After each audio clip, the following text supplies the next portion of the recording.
Wife. Okay, I got it out that time.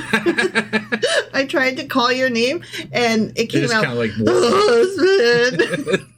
Which, I mean, that kind of tracks because your voice has been kind of wonky lately. Yeah, my throat is still recent sicknesses. Yeah. And for those of you who didn't join our special episode that we put out yesterday, Wife is back, and sorry for the absence. Yeah, I had a running fever of between 99 and 102 point something degrees for about 4 days, and my throat was so painful that I was crying, and it was bad. It was terrible. Swelled closed. It was all the bad. I had to go to the emergency room. Yeah. It was painful and horrible, and I'm back. And so, yay. And so that is why my voice went, husband. So, anyway, do you know what we're doing today? Well, so it was last week at this point, but the last time we were doing a episode about the Bible, it was...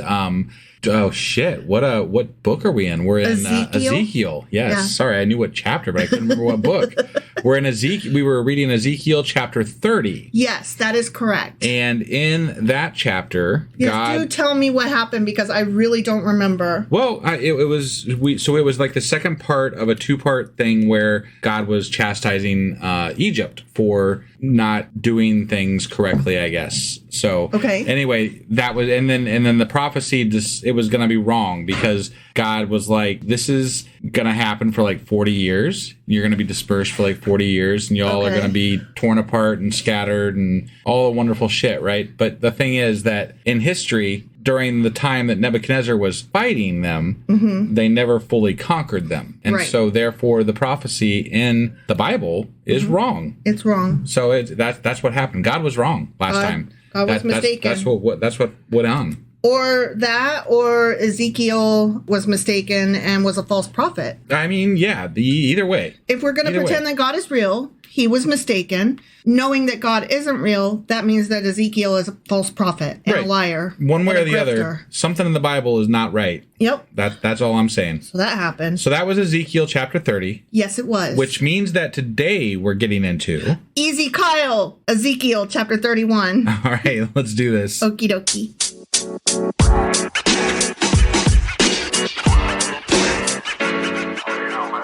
All right, we are jumping into Ezekiel chapter 31. All right.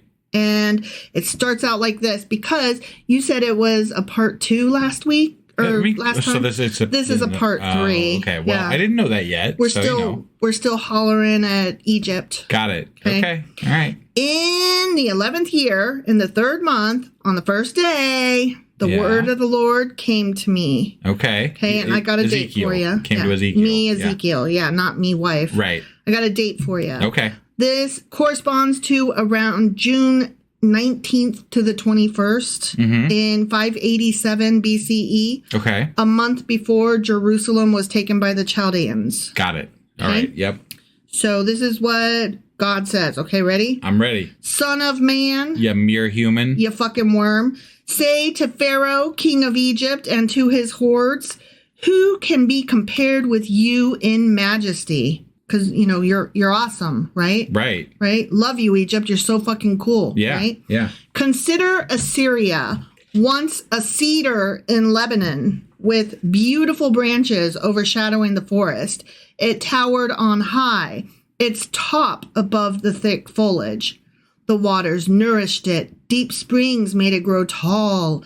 Their streams flowed all around its base and sent their channels to all the trees of the field. So it towered higher than all the trees of the field. We're talking about Assyria right now, right? Yes. That's okay. Just making sure. Yes. I just wanted to verify. Yeah. I actually have kind of a note about that. It's not a big deal, but this is less a geographical note because he's like saying, consider Assyria that was in Lebanon, right? It was a tree in Lebanon. Sure. The reference to Lebanon is actually a metaphor, not a locational statement. Okay. Because Assyria was a superpower which fell into the hands of the Babylonians, and their influence in the region, of course, now had waned. Yeah. And he's talking about this tree, this beautiful tall tree that eventually fell. Which is Assyria. And so he's saying you're going to follow next. this. Yeah. Right, yeah. So that's what he's saying. You're so awesome. You're also a beautiful tree, just like Assyria. And guess what happened to them? Yeah. So that's what this is. All right. Okay. Yep. All right. So he's talking about this great tree that towered high. Its boughs increased and its branches grew long, spreading because of abundant waters. All the birds of the sky nested in its boughs. All the animals of the wild gave birth under its branches. That is a lot of placenta under one fucking tree. Yeah, it seems like that might be a little gross after a while with all that afterbirth and everything else to be just sitting around. I'm going to say that didn't happen because that's kind of grody. All the great nations lived in its shade. Oh, the metaphorical tree. Okay. All the great nations, huh? Yeah, because... So, wait, but this was Assyria, so, I mean, like, he's using Assyria as a metaphor as to what's going to happen to Egypt. So all the great nations lived in its shade. He's saying even, Jerusalem and Israel and all that lived in the shade of Assyria because they were, the greatest... I don't understand. Like, he's talking about how great a nation, how large and powerful. Okay, all right. And that... they controlled the area. Okay. And so trade kind of happened because of them. Got it. And then even they fell. Yeah. And you better watch out now, Egypt. Yeah. Okay. Yeah, because right now Egypt is the great power. I feel like them giving this extra emphasis to how powerful Assyria was kind of diminishes the importance of Jerusalem and Israel in some regards. Yes and no, because Assyria was a huge nation. Sure. Huge. Whereas, Jerusalem was the city, the capital city of Judah. Right. And Judah was a very small area, comparatively speaking. No, you're absolutely right. We're talking about an empire versus a small little kingdom. Right. I guess I'm more speaking to the idea that God's influence did not make Jerusalem as powerful as some of these other people, right? Like, it's not a matter of whether or not they were or weren't, right? Sure. It's a matter of this God apparently doesn't have the power to make his own people as the most big powerful as Assyria, people, right? Yeah. That's where I'm like, and that when they moved, this is weird. When they moved into the area, it was supposed to be their promised land, and they were supposed to wipe out all the people who lived there. Yeah, which some Assyrians did. Right. And so it's like, wow, you guys are totally small compared to this huge empire, and you did not stand up well against her. Right. I see what you're saying. Commenting on. No, I see what you're saying. I'm looking at it more from the matter of fact, this is the way things were. The lyrical part of it too, though, the metaphorical part of it, not the how it actually was. Right. No, I got it. I guess it was just the matter that this is God speaking about, this other nation as great. And that part to me is interesting insofar as they're not God's people. So that alone, admitting the greatness of this other nation or any other nation is a little bit odd. It is interesting that he can recognize greatness in anybody but himself. Yeah. No, I'm for 2 seconds. Right now in this only time as it and suits place. him. Right. Only because it's convenient to do so. Yeah. Because he's like, they are so great and they died. Wow. Okay, thanks for that. All the great nations lived in its shade. It was majestic in beauty with its spreading boughs, for its roots went down to abundant waters. The cedars in the garden of God could not rival it, nor could the junipers equal its boughs, nor could the plane trees compare with its branches. No tree in the garden of God could match its beauty. Wow. The garden of God is another term for Garden of Eden. Sure. FYI. But that's again. Yeah. I'm like, what the fuck is this? This is God admitting somebody is greater. I understand that it's a metaphor to say that this great thing is going to fall. But that is very complimentary, even in a metaphor. Yeah, but to admit that as you didn't have the best, you weren't the best. I don't. It's interesting to me. It is. This is interesting to me. It is. I made it beautiful. Oh, I made it. Okay. Okay. I take it all back. Fuck you, God. He's not saying that they're God. I made it. Right. Don't forget, I made everything. He made everything. Yeah, I forgot. I'm sorry. My bad. I made it everything, but he didn't give his garden or his people the most beautiful or powerful things. Clearly. You know? Clearly. Because Assyria got it. Yeah. So how'd that work out? Well, fuck you, Jerusalem. Right? You know? I made it beautiful with abundant branches, the envy of all the trees of Eden in the garden of God. I'm still kind of blown away at the wording This was my favorite tree, and I didn't give it to you. Right. Wow. Yeah. Therefore, I'm sorry, I read that all wrong. Did you? Okay. I did. Yeah. Therefore, this is what the sovereign Lord says. Because the great cedar towered over the thick foliage, and because it was proud of its height, I gave it into the hands of the rulers of the nations for him to deal with according to its wickedness. I cast it aside, and the most ruthless of foreign nations cut it down and left it. Its boughs fell on the mountains and in the valleys. Its branches lay broken in all the ravines of the land. All the nations of the earth came out from under its shade and left it. All the birds settled on the fallen tree, and all the wild animals lived among its branches. Okay. Therefore, no other trees by the waters are ever to tower proudly on high, lifting their tops above the thick foliage. No other trees so well watered are ever to reach such a height. They are all destined for death, for the earth below, among mortals who go down to the realm of the dead. Okay. Dead. Yeah. Dead. This is what the sovereign Lord says. Okay. I thought we was already saying stuff. He says, I said, he said. Right, yeah. Remember we talked about this. He's the OG Foghorn Leghorn? Yes, he is. Yes. He is. So on the day it was brought down to the realm of the dead, I covered the deep springs with mourning for it. I held back its streams, and its abundant waters were restrained. Because of it, I clothed Lebanon with gloom, and all the trees of the field withered away. Okay. I made the nations tremble at the sound of its fall when I brought it down to the realm of the dead to be with those who go down to the pit. Then all the trees of Eden, the choicest and best of Lebanon, the well-watered trees were consoled in the earth below. This is getting into some, talking about Hades or whatever bullshit. Yeah, it's a little interesting. Yeah. For sure.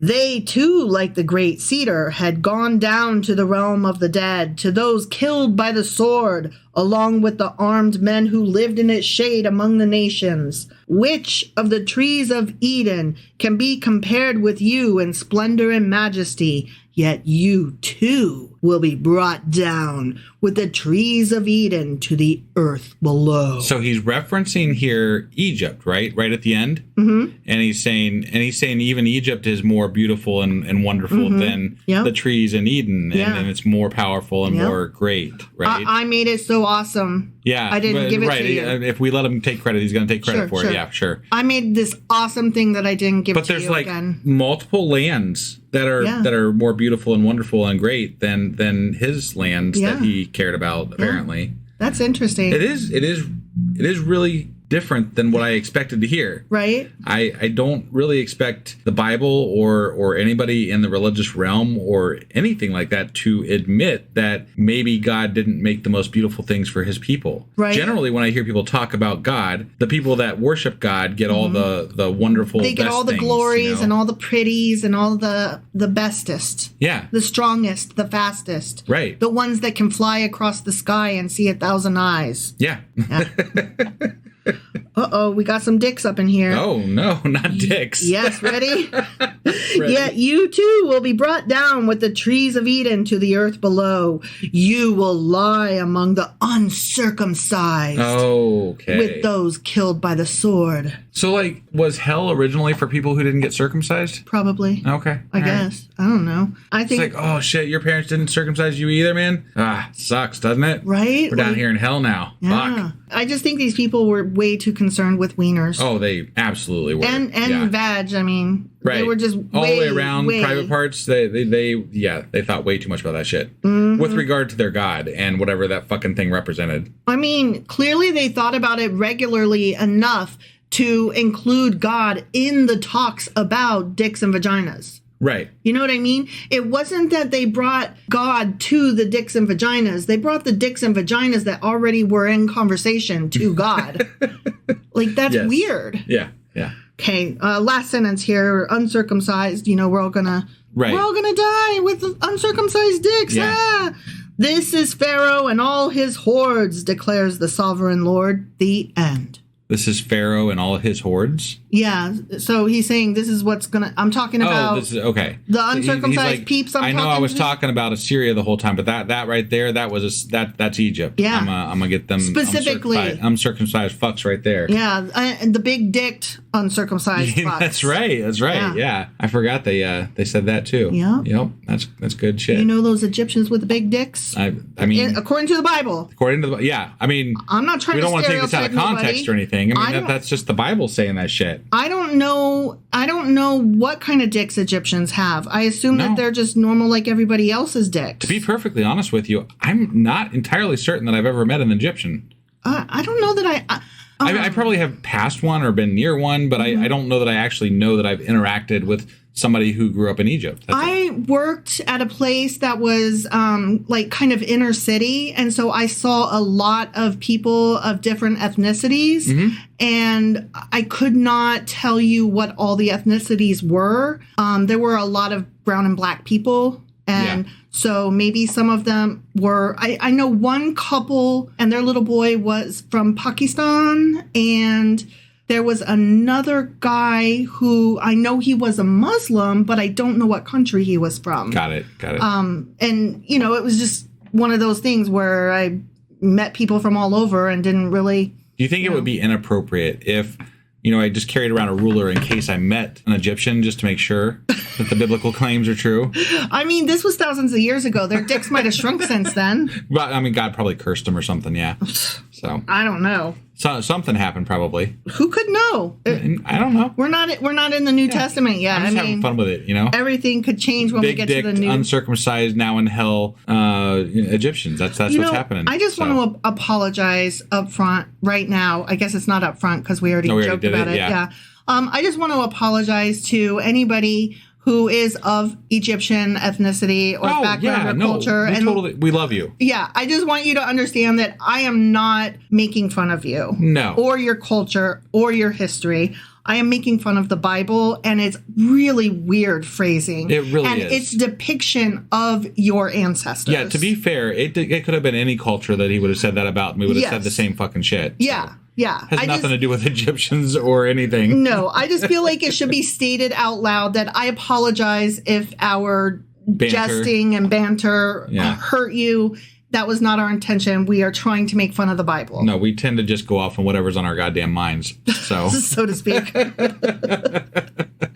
All right. Well, that's all I have for today. All right. Well, that was Ezekiel chapter 31. Sure as fuck was. We are so excited to be back on the job with our podcast here and happy to be back with you all. Yes. Which means that we'll be back. Actually, we're going to be back later today because we're trying to get back on track with the 5 per week. And we did a special episode yesterday with the Louisiana 10 Commandments in the school. Yeah, if you didn't listen to the episode, go back and listen to it. Highly recommend because it's basically like a Patreon episode, but it's available for everybody. Yeah, and also for those of you who don't know, I have recently started a Substack for our podcast. So that's basically like a newsletter. And about once a week, maybe twice a week, depending on what's going on, I'm going to be sending a Substack out to everybody with just updates or something that I want to write about or whatever strikes my fancy pretty much. But it will include updates about the podcast and different things like that. So head over to our website at sacrilegiousdiscourse.com. If you go to, I think, the bottom of the page, there's a subscribe thing to our newsletter. You can click on that and subscribe, or any of the blog posts has it in the top right corner also. So just click over there somewhere and subscribe, and we'll see you guys there. I think, did I already say we're going to be back tomorrow or later today? Yes. With Ezekiel, or Ezekiel, as I like to say, chapter 32. All right. We'll see you then. Bye. Husband. Wife. Do you remember what happened yesterday and how the hell we got here today? Well, yesterday we read Ezekiel chapter 31. We did. And in that chapter, God was, he was chastising the Egyptians by calling out Assyria. He was like, hey, Assyria over there? They're fucking awesome. And you know what happened to them? I fucking killed them. And You're just like them. Yeah, and you're just like them. You're so awesome, and I'm gonna fucking kill you too. And guess what happened? He didn't kill them. Exactly. He lied. Exactly. He got it wrong. He messed up. God was wrong. Yep. So yeah, it's a prophecy. We're in the prophecy, and he's prophesying wrong. So that's what's happening. Which is awesome. Yeah, that was Ezekiel chapter 31. It was. Which means that today we're getting into Ezekiel chapter 32. All right, let's do this. Okie dokie.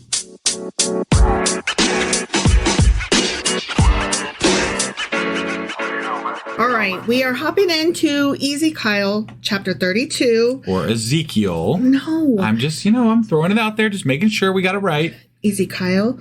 This is the last of Ezekiel's prophecies against Egypt. Good, because he's so fucking wrong. He's going to what the hell? He's just continuing the wrongness over and over and over again. Several chapters worth. And I'm like, God, how much wrong can you be? Right. And we're about to find out, I guess. Four chapters worth, yeah. Yeah, because it was chapters 29 to 32. Yeah. Okay? Mm-hmm. So here we go. Okay. And we start out with a date, so I'll be back into my notes with the date. Okay. Okay? Yep. In the 12th year, in the 12th month, on the first day, the word of the Lord came to me. Came to Ezekiel, Yeah.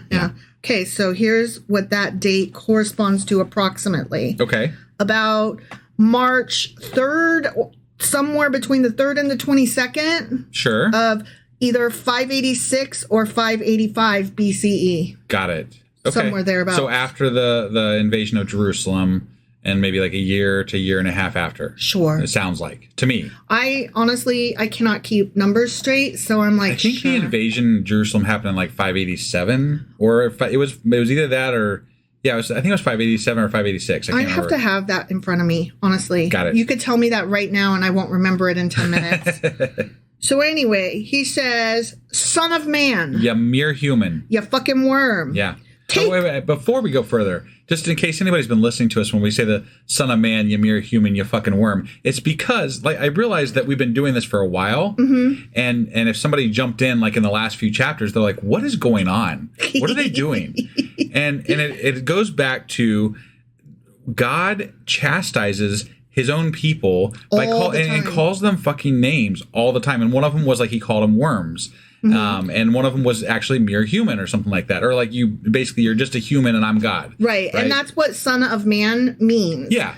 It means you are not just human, you're only human. Right. It occurred to me in yesterday's episode, I was like, we're just saying this over and over again. It just kind of stuck. We never really discussed it. Right. It just happened. And we were like, yeah, I like that. This is the first time we've ever actually addressed it. Yeah. We never planned it. I felt like it needed to be addressed because we say it all the time now. We do. And I love it. I think it's too. great. I do too. But we never explained it to our listeners. So that's how that happened. Yeah. And in case you were wondering if we are well planned out or anything, we're not. And that is an example of how we just jive. Yes. Yes. Husband and wife just jive. That's right. We riff well off of each other. Indeed. All right, son of man. You mere human. You fucking worm. Take up a lament concerning Pharaoh, king of Egypt, and say to him, okay, you are like a lion among the nations. You are like a monster in the seas, thrashing about in your streams, churning the water with your feet and muddying the streams. Okay. So like a crocodile? He was referring to him as a crocodile before. Well, not in our translation. Right. It was sea monster. But in other translations, he was. And so, I'm assuming this is kind of the same. that's what a dude does. Comparison. He thrashes about. Yeah. That's how a crocodile kills its prey. Right. That is some violent shit. Those freak me out. I'm telling you, I said it before, crocodiles and alligators, to me, they're the same thing. And they are dinosaurs, but they are evil. And they are fucking crazy. And just look at their eyes, you guys. Just look at their eyes. I don't know if you ever saw this video, but there was did I already talk about this? I can't remember if I did or not. But there was this guy down in Florida, and his dog, it was like a little Shih Tzu or something like that, right? Yes, he was on a bridge in Florida. And the fucking, alligator, crocodile, whatever the fuck it was. It was a gator in Florida. Came up and, ate his goddamn dog. Ate his fucking dog. And just this guy... Snop.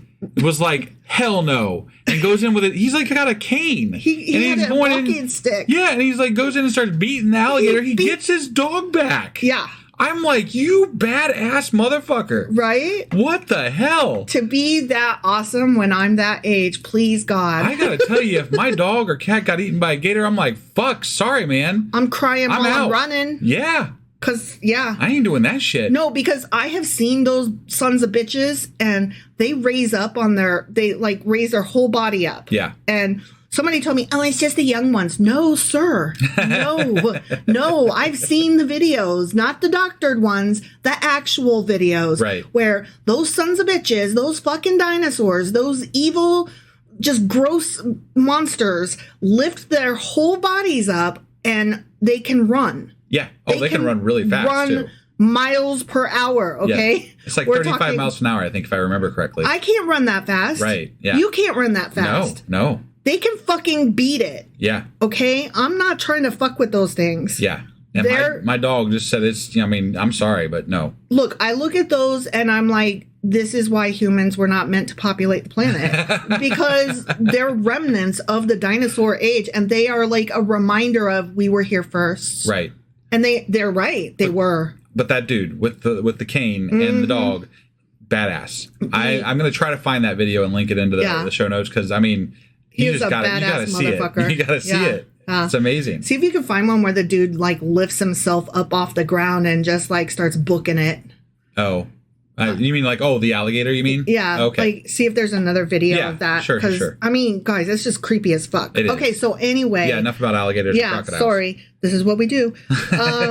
So Ezekiel is speaking for God, and he's like, Egypt, you're a fucking crocodile or whatnot. Okay? Yeah, okay. All right. This is what the sovereign Lord says. Okay. With a great throng of people, I will cast my net over you, and they will haul you up in my net. I will throw you on the land and hurl you on the open field. I will let all the birds of the sky settle on you, and all the animals of the wild gorge themselves on you. The word gorge is like so perfect. Like it's exactly what it sounds like. It's almost an onomatopoeia. I don't know that I would call it that because it's not a sound that is the sound it makes. Right. But it embodies the action very well. Like, you hear the word gorge and you're like, yeah, I know exactly what's happening there. Slurp. There's an onomatopoeia.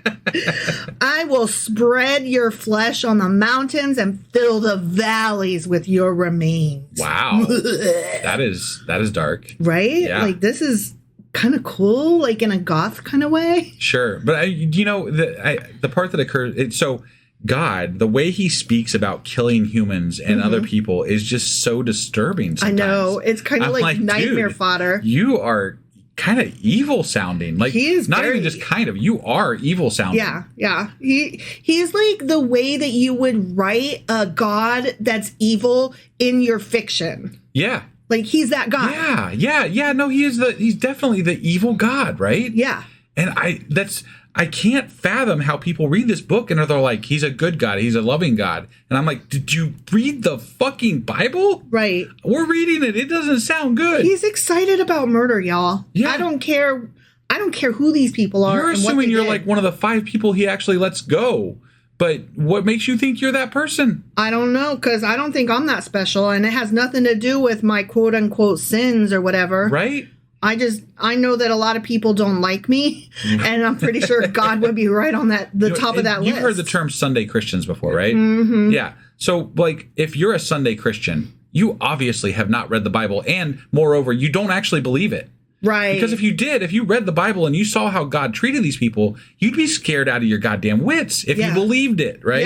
Yeah. If you actually believe this shit, I would be scared to fucking death. Yes. And I know that some people, that's how indoctrination happens, right? These kids get scared to fucking death. Yeah. And they can't leave. Yeah. And some people are actually that indoctrinated and that scared of God. But the Sunday Christians, those are the people I don't understand. Yeah. They have all these views that their pastor or their news media tells them to have that are quote unquote Christian related, but they're not actually based in anything that they know about the Bible. Right. And they don't have the appropriate amount of humbleness with regard to their God. Yeah. Because if you did believe in this God, you wouldn't act the way you act the rest of the week, right? Exactly. So like Sunday Christians make absolutely no sense to me. No, me neither. I'm sorry. No, they do. They do make perfect sense. Sure, it's a social construct, yes. right? It's a social thing. That's all it is. But they checking also the boxes and doing what you're supposed to do so that your neighbors like you. But it's also weaponized. What do you call it? It's weaponized judgment. Mm-hmm. You get to use that thing that you say. I'm a Christian, right? You get to say I'm a Christian, and these are the things we stand for, and I'm going to weaponize that against your beliefs because it makes me feel better. Even though I don't actually follow my beliefs, I'm still going to weaponize it against you. And I don't even know the piece of material that my beliefs are based on. Right. And it pisses me off. Yeah, it really pisses me off. Yeah. I wish people would just read the Bible straight through. Yeah.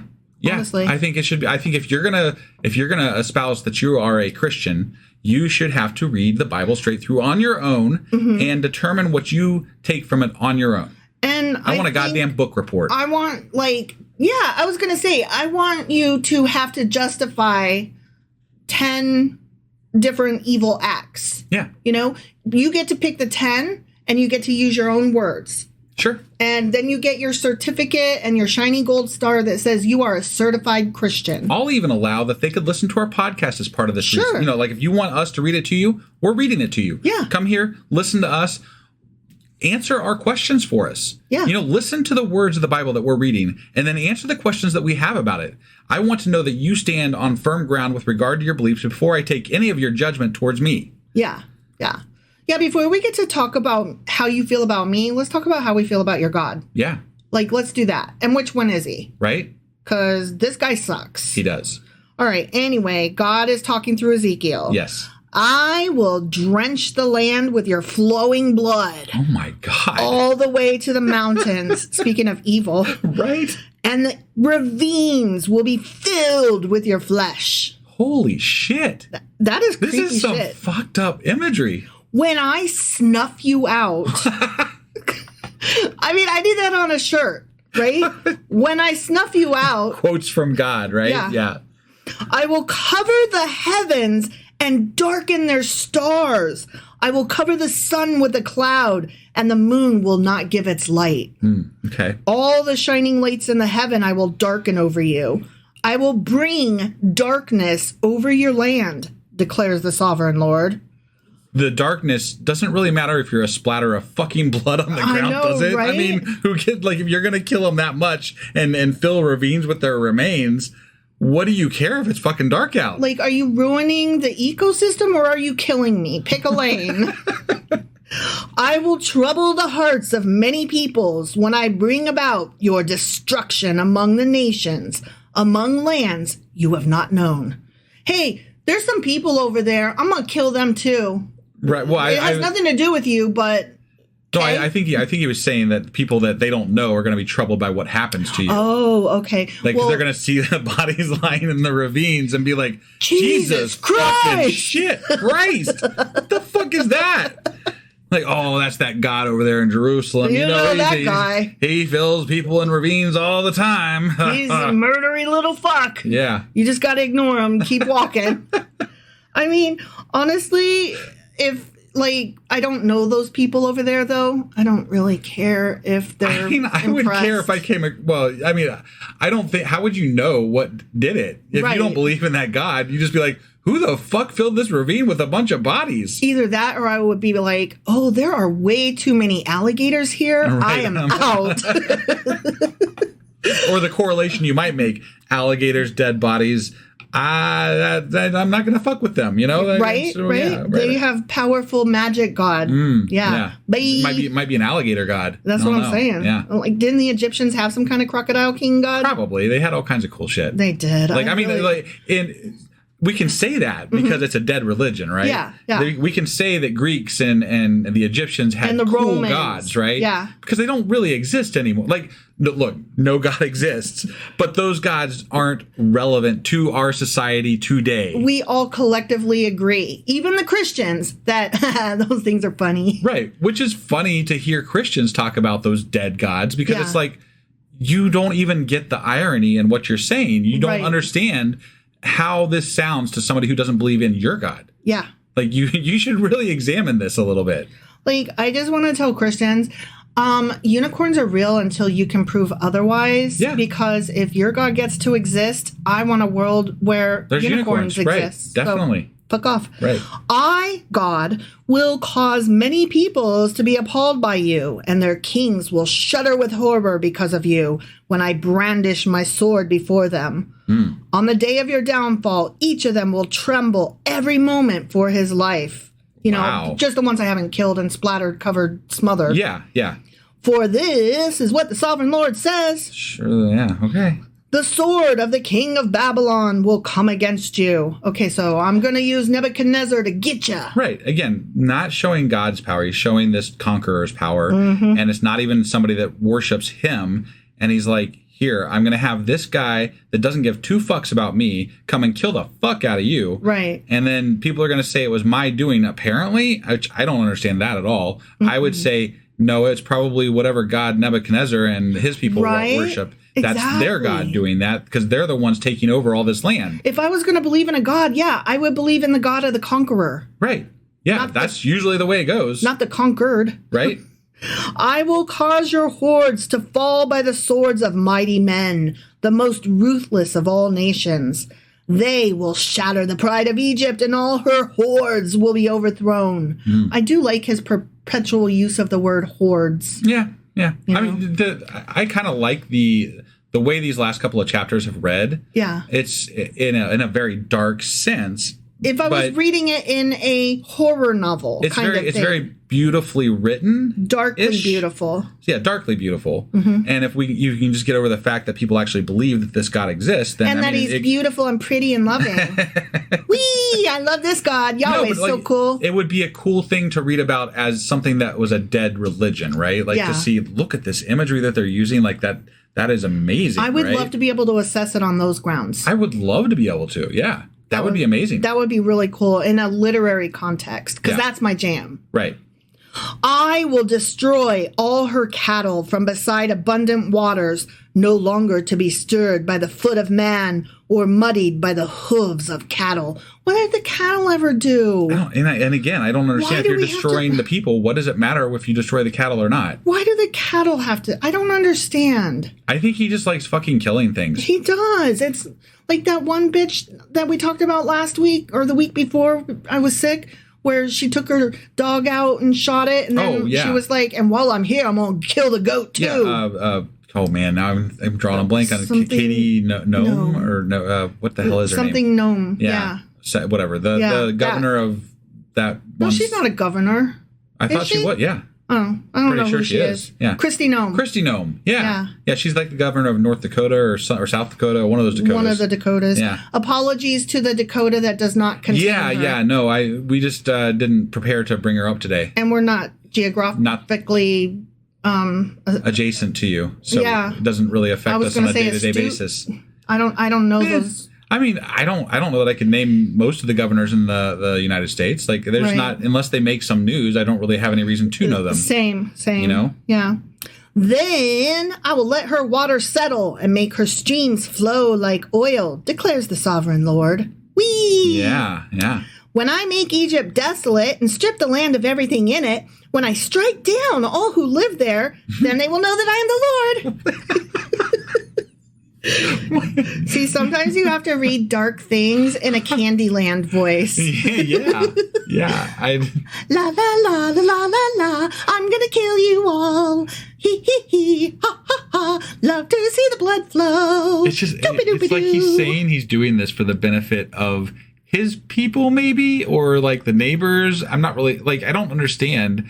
If you kill them all and their cattle and make it dark and fill the valleys with their bodies and completely destroy them, which you didn't actually, because this prophecy actually never comes true, not by Nebuchadnezzar. There is a place later that they do get conquered, but in the prophecy, it's Nebuchadnezzar that's supposed to be doing the conquering. So it's just, this is all bullshit, first of all. And then second, it's not who are you trying to impress?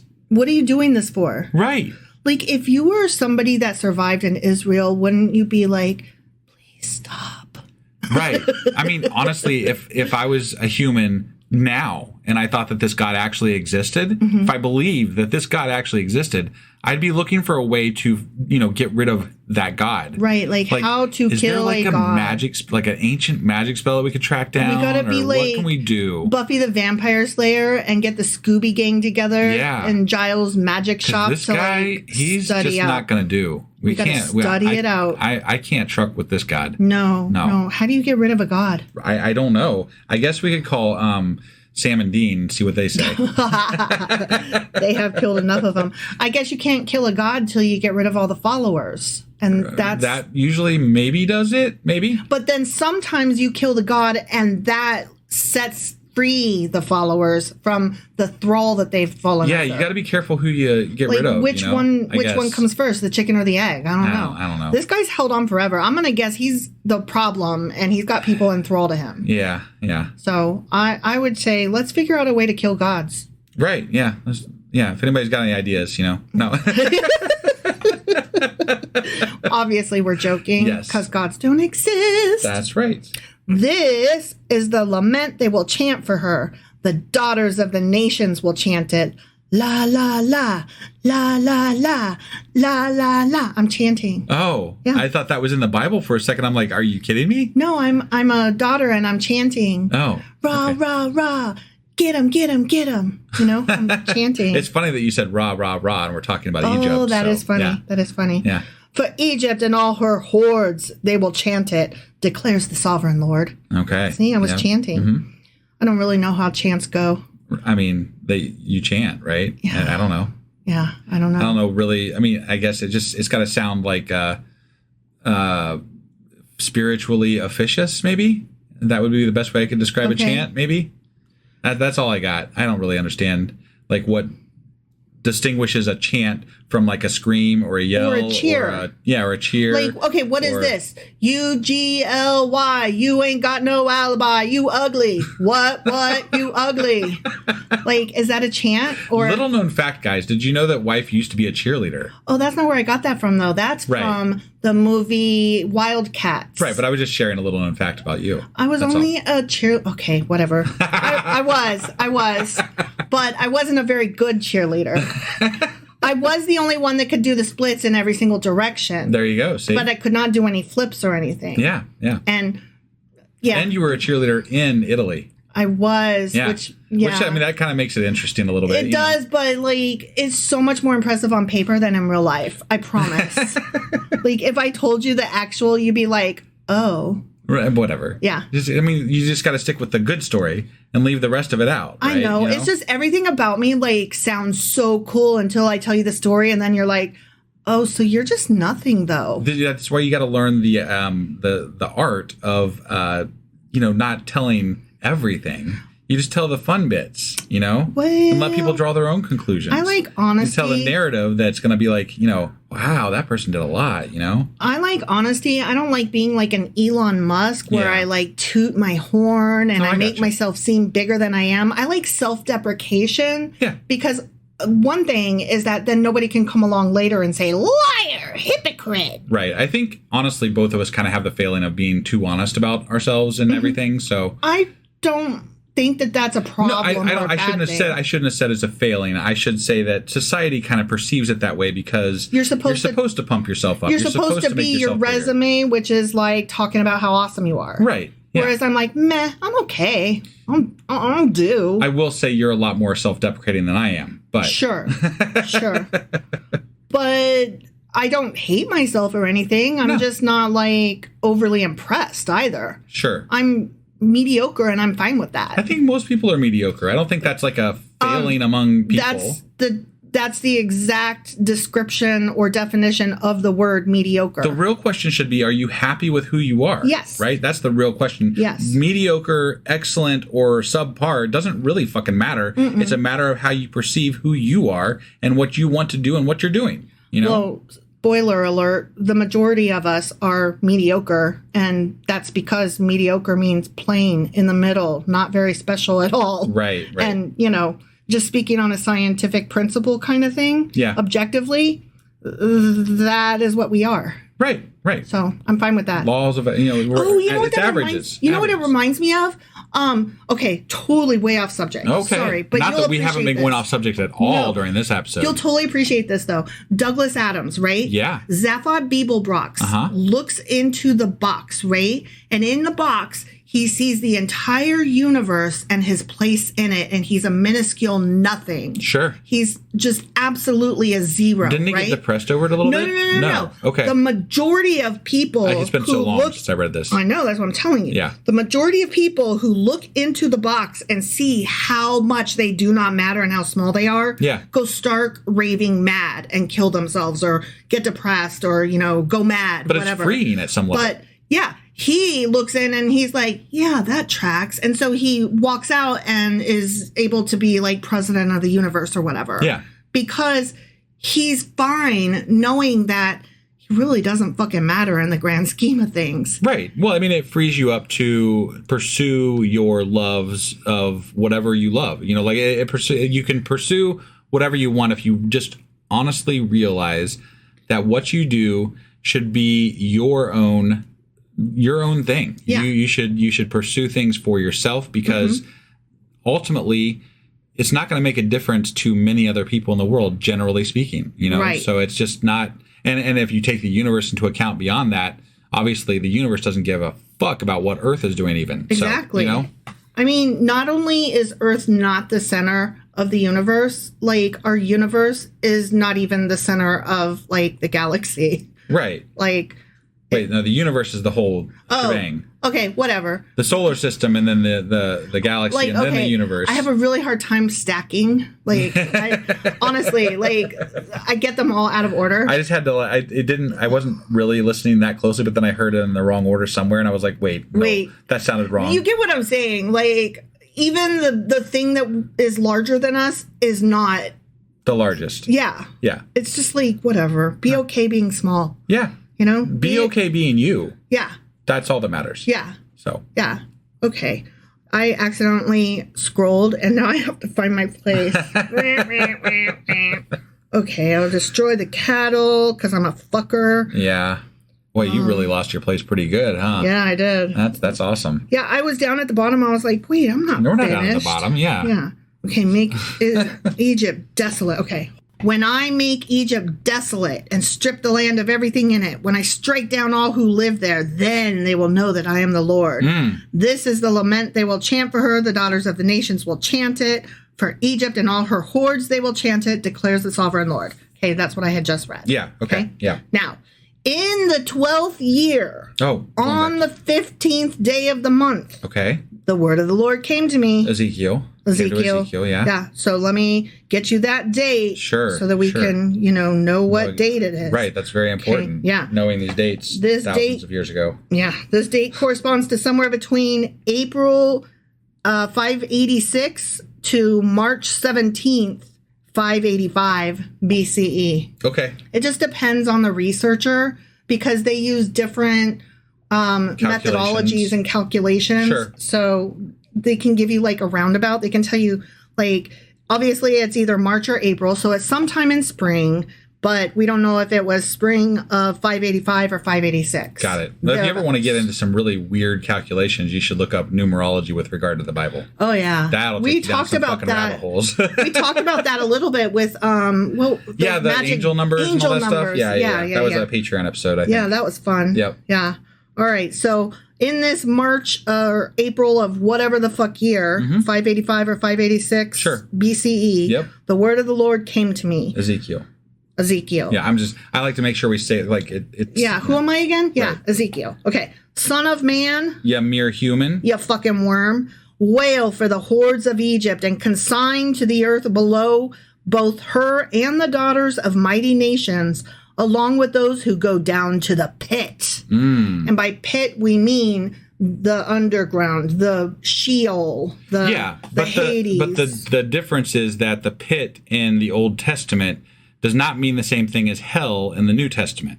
There is a different understanding as to what that underground meant. It was a more visceral, real thing in the Old Testament because it actually referred to a pit like outside of Jerusalem. Gehenna. Yeah, Gehenna. That they're referring to, and that is what embodied the idea of the pit for the Old Testament. Yeah. It only evolved from there in the New Testament to mean something more ethereal and more, godlike with the whole Satan aspect and all that. Exactly. And Satan, like there's people that say that Satan's in the Old Testament, and there are a couple of references in the Old Testament. Like in Job. But it doesn't mean the same thing. It just means like adversary or the whatever. It's the word for adversary or the guy who stands up and questions. But the challenger. But people that, are Christian like to take the New Testament and backfill what they actually meant and say, well, that meant this and this meant this and whatever. And it's not correct. Like if you read this in the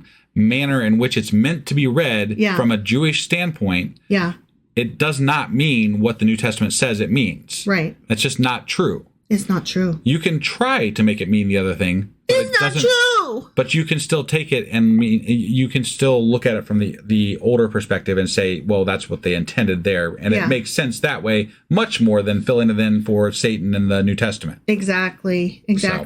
Like, I know what Christians think it means. I would like to know, the dude that wrote it down, what did he mean? Right. Because I'm going to bet that if you believe in God, that's what God believed that day. Yeah. You know? That's what God wanted those people that day to think. Yeah, if we look at this as, Old Testament, New Testament, right? Mm-hmm. God meant something different back here than he does here. Even if you take this as a literal representation of a God, that God evolved by the time we get to the New Testament. So wouldn't it make sense that his idea or his representations of what hell was would evolve from the Old Testament to the New Testament as well, right? Like that, to me, would make some sense. But no, we have to make God make sense. Right. And therefore, we have to make it all, linear, and it all is the same thing, and it's all from the same God, and they all mean the same thing. Yeah. And it just doesn't work in my head from what we're reading. Nope.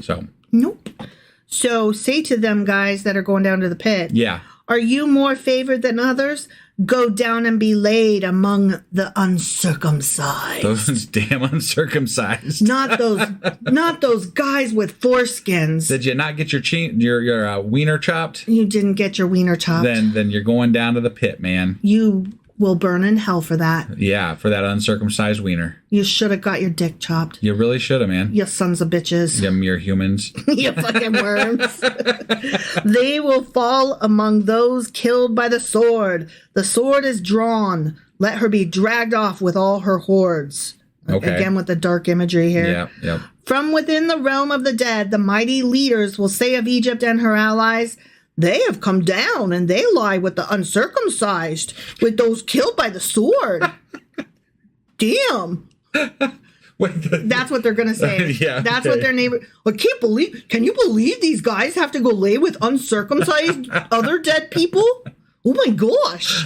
It strikes me that the Babylonians are probably uncircumcised too, and they're the ones killing them. Like, they're all fucking uncircumcised. It's just some of them are going to be dead. Yeah. Yep, that happened. And some of them are going to be Babylonian, and some of them will be Egyptian. Yeah. And why does anybody care? War happens. Yeah. That's what happens in war. People die. And some of them are uncircumcised. I bet there might have been a few that weren't. Maybe. Sure. Some people, I think, are born uncircumcised or born circumcised. There is like a condition, I think, or something like that. Yeah, but we were talking about that back with Jeremiah. Yeah, because they were accusing one of those dudes of like he was born uncircumcised. Yeah. And it's not born circumcised. Or it's not circumcision. It's right. A condition where you're lacking the entirety of It's a defect. Yeah. Essentially. I wouldn't call it a defect. That would be a like mutation. Yes, it's a mutation. Sure. I wouldn't say he's a mutant any more than like a kid that's born missing a finger. But if it wasn't a person who's born blind. But if it wasn't biblically ordained, then it has to be a fault of a God, so we can't admit that either. Right. Right. So. Exactly.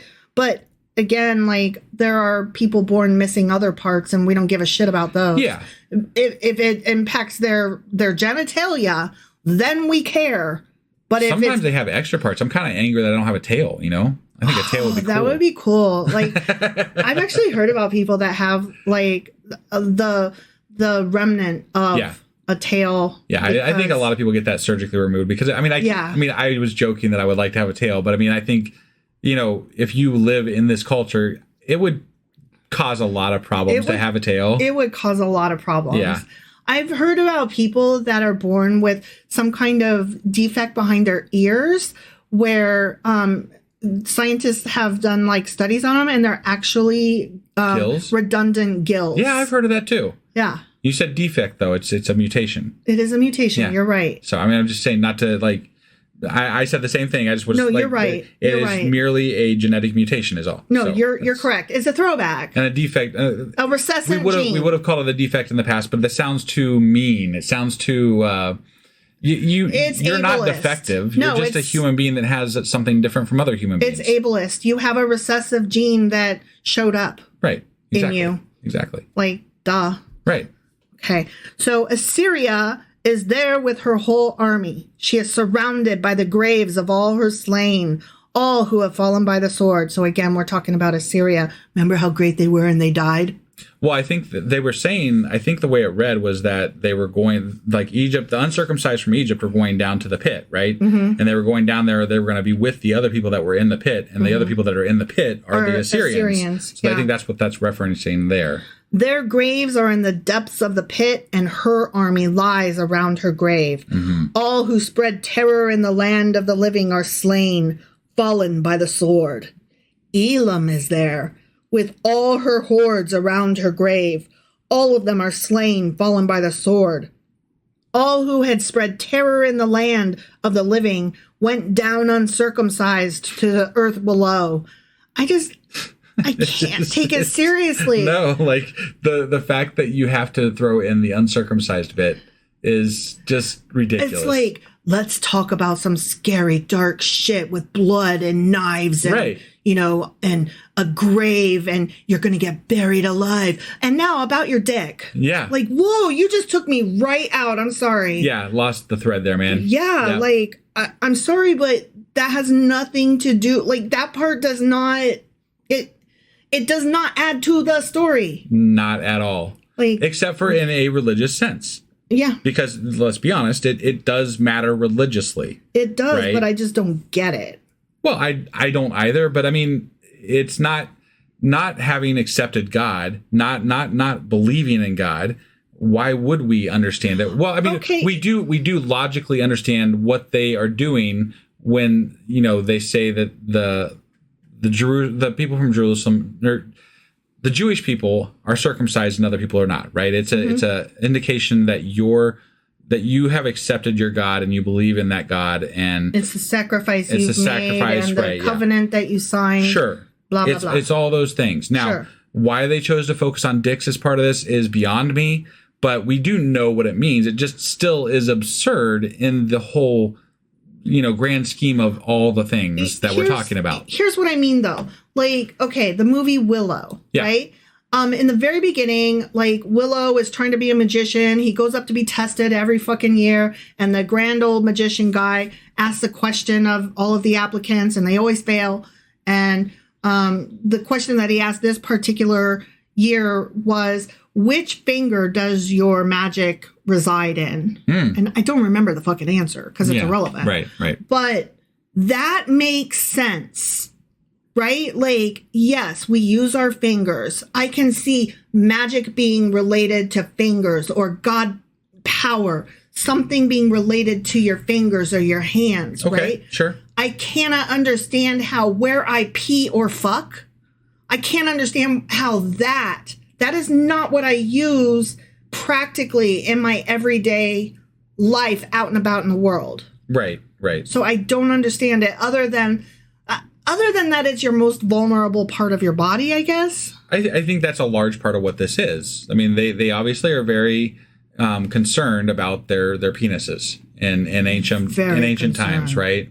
That's how they make covenants, even amongst themselves. They wash each other's balls as part of a solidifying deals and shit. I mean, there's a lot of weird shit with regard to the genitalia in ancient times, right? And so I feel like they were preoccupied with the idea of this was a very important feature of what it is to be human. And so because it is a very important feature, it creates the babies, it releases the your waste, it does all these things, and so therefore it must be an important part of what it is to be human, right? So if it is an important part of being human, when God asked you to cut part of that thing off, that's a big fucking deal. All right. Right? Yeah. I'm just, okay. That's all. No, you're bringing it home a little bit. It was the realization that is the most vulnerable part of your body. Yeah. That kind of did it for me. Sure. Okay. And I'm not trying to justify, like, I still think it's absurd, right? Like, it's not. I mean, your face is pretty fucking vulnerable, too. Like, you could cut off your nose. Yeah. Right? Right. Like, you could cut off your nose. Sure. Yeah. I mean, there's a lot of things you could do, but that is what they chose. So that's where we are. I mean, we talk about dicks in the Bible now. Your feet have like billions of bones in them or whatever. Okay, not billions, but you know what I mean? Right, yeah. Like, they're pretty fucking vulnerable. Like, I snapped one of my bones just walking across my neighbor's backyard. Yeah. You know? Right. So that's pretty fucking vulnerable. Like, we could have it like chop off a toe. Right. So do you really need a pinky toe? No. Like, you need a lot of your toes for balance. Like, I think your middle toe and your big toe are the ones you specifically need for balance. Sure. I could have those wrong. Feel free to shout out at me what a dumbass I am. Yeah. But there are a couple that you actually need for balance. Got it. But the other ones, chop them off, give them to God, whatever. There you go. Yeah. So why okay. Yeah, whatever. Anyway. Penises, you know. And if you are a person who has a vagina, you don't get to give up anything to God. Right. So it would be more gender neutral if we cut off our pinky toes instead. Yeah. And don't forget, like we early on, it was David actually that collected foreskins from the dead that he killed to pay for his wife, which was some sort of a biblically arranged marriage type. It wasn't even biblically, but it was traditionally. I don't know why the fuck that happened, but he collected fucking foreskins off of the dead people. Like, so it's very the preoccupation with the foreskins is beyond me a little bit, but I understand the significance of why it's something that they might consider important, and it still is absurd to me though. So yeah, it's absurd. Yeah, I'm gonna just leave it there. Yeah. It's also weird and gross. I'm not just going to leave it there. It's weird and gross because Republicans today are still preoccupied with genitalia. They are. But not just the penis. They are very occupied with what is happening to vaginas. It's just that now if you want to solidify a deal with a Republican, you got to wash their truck balls instead of the... That's hilarious. All right. So they bear their shame with those who go down to the pit. A bed is made for her among the slain, with all her hordes around her grave. All of them are uncircumcised, killed by the sword. Because their terror had spread in the land of the living, they bear their shame with those who go down to the pit. They are laid among the slain. The deads are dead with other deads. Yep, in that pit. And then they're all dead together being dead. Yeah. Got it. Meshech and Tubal are there, with all their hordes around their graves. Okay. And these are other I think I remember them being mentioned at some point or whatever. So all of them are uncircumcised, killed by the sword because they spread their terror in the land of the living. Okay. But they do not lie with the fallen warriors of old. They're in the bad graveyard, not the good one. Oh, what's the bad grave? The uncircumcised one. Oh, okay. They don't lie with the fallen warriors of old who went down to the realm of the dead with their weapons of war, their swords placed under their heads and their shields resting on their bones, though these warriors also had terrorized the land of the living. You too, Pharaoh, will be broken and lie among the uncircumcised with those killed by the sword. So there's tiers of how shitty the pit is? I think it has to do with, like, Catholics have graveyards that are hallowed ground. Yeah. And if you commit suicide or other sins, you are not allowed to be buried in their graveyard. So you still get to be buried. Sure. But not in a Catholic graveyard. So, I mean, it could actually mean, like, just literally the burial rites that are being instrumented here by, like, the pit could actually, in this case, since it's not literally talking about Jerusalem and Sheol and all that, that was, like, literally the pit. Yeah. And we're in Egypt, the pit could literally be a fucking pit that they're just getting tossed into. Yeah. You know, and that would make sense in a awful scenario where war is happening on a large scale and lots of people are dying. And it matters to them because they're in unmarked graves where their family members cannot come mourn them. Right. Burial rites are, even to this day, a very important rite for many, many cultures. Yeah. So, yeah. I mean, that would make sense as to like mock them in that sense, right? Right. So right. Like you are going to be unknown to history. You're going to go down just one of many. Yeah. So yeah, that makes sense. Yeah. Edom is there, her kings and all her princes. Despite their power, they are laid with those killed by the sword. They lie with the uncircumcised, with those who go down to the pit. All the princes of the north and all the Sidonians are there. They went down with the slain into grace, despite the terror caused by their power. They lie uncircumcised in the pit, with those killed by the sword and bear their shame with those who go down to the pit. Okay. So all of these bad lots of dead people in the pit. Died. Yep. And they're all in the pit. And they all still have in the proverbial pit, but a pit nonetheless. Yeah, with fully intact dicks. Yes. So, okay. Those bad bones. Pharaoh, he and all his army, will see them, and he will be consoled for all his hordes that were killed by the sword, declares the sovereign Lord. Why will he be consoled? Yeah, that doesn't make sense, does it? Although I had him spread terror in the land of the living, Pharaoh and all his hordes will be laid among the uncircumcised with those killed by the sword. That doesn't declares the sovereign Lord. That doesn't sound consoling. What did he say back there? He said Pharaoh and all his army will see them, and he will be consoled for all his hordes that were killed by the sword. I would like to look into that phrasing a little bit more in the Q&A, because that doesn't make a lot of sense to me at all. That makes no sense. It sounds actually wrong. It sounds like a bad translation. Maybe, or they mean something else by... Maybe, I don't know. Maybe the word consoled used to mean something different. I don't know.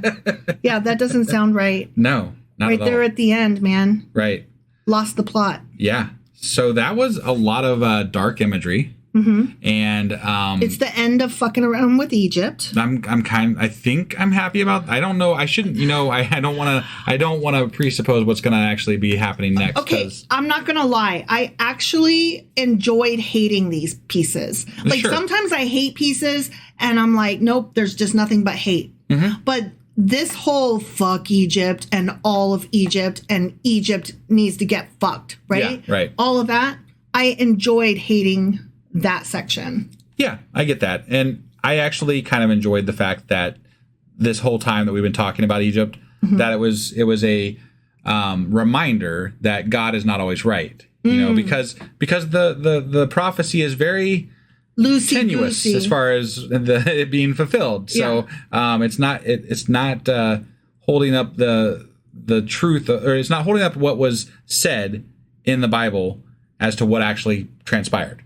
Yeah, so that it didn't hold water with actual history. Not that we need to prove through the Bible that the Bible is wrong, but it doesn't hurt when you're talking to somebody that's Christian, right, to say, look, man, your Bible, like literally your Bible is wrong. Yeah. I can point to you 4 chapters mm-hmm. in your Bible, in a book that you actually revere, Ezekiel. Yeah. Because Ezekiel is very prominent in the New Testament. Mm-hmm. I can point to 4 chapters in that book that are absolutely fucking wrong. Yeah.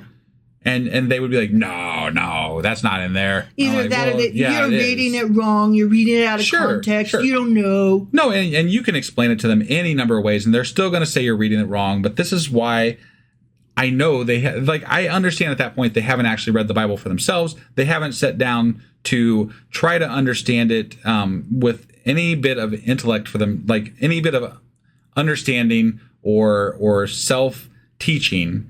It's all been pumped down their throats from their pastor or whoever, the internet at this point. Like a lot of the people I talk to now are very much secluded in their own little bubbles with these online pastors that they never get to interact with. And the only thing that these pastors are sharing are sound bites about hell and transphobia and just hate messages, right? But it's intermingled with messages from the Bible. And they teach the Bible, but they teach the Bible in their own very specific way. Mm-hmm. And these people don't actually know what they're learning because they don't bother to read it for themselves. They don't bother to try to understand it for themselves. Right. And that's what bothers me about the ignorance that is inherent in a lot of the right-wing Christianity. Sure. So, That being said, this was Ezekiel chapter 32. Sure as fuck was. Which means that we will be back tomorrow with Ezekiel chapter 33. All right. We'll see you then. Bye.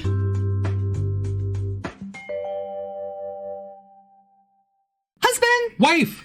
Do you know where the hell we are and how the hell we got here? Well, we just finished earlier today, actually. We finished with Ezekiel chapter 32. Sure as fuck did. And in that chapter, we talked about a lot of dicks. We did. Yeah. So, it was a sausage fest. Right. Yeah. So apparently the uncircumcised, lots of uncircumcised foreigners and non-foreigners and people God doesn't like very much, they're all going to be lying in a pit. That may or may not be hell. We're not really sure, but they're all going to have uncircumcised dicks. Do you think their dicks will touch? I mean, if it's a pit, probably some of them will. Yeah, I would imagine that would be the case. But I don't have any way of knowing this for sure. You know what I think is great? What's that? There's no ladies in the pit. Yeah, right. But it was also the conclusion. It's a good day to be a girl. We get raped all the other days, but on this day, all the dudes got killed and thrown into a pit. Yeah. The other part of that was that this was the last chapter where we were discussing Egypt's downfall at the hand of God for existing. I'm not really sure exactly. For being big. Yeah. And because he decided, for not following he just on a whim, he's like, I'm going to kill Egypt. And that's that. Hey, so. while I'm out here killing all these nations, I'm going to take some Egypt down with me. Right. So which didn't happen. That was Ezekiel chapter 32. Yes, it was. Which means that today we're getting into Ezekiel chapter 33. All right, let's do this. Okie dokie.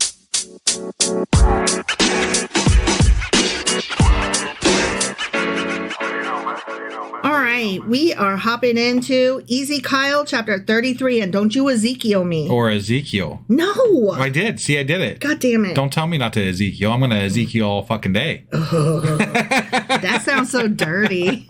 I might be into it. All right, chapter 33, ready? I'm ready. The word of the Lord. Guess what it did? Is a vampire? The word is a vampire. No, the word of the Lord came to me. Okay. Yeah.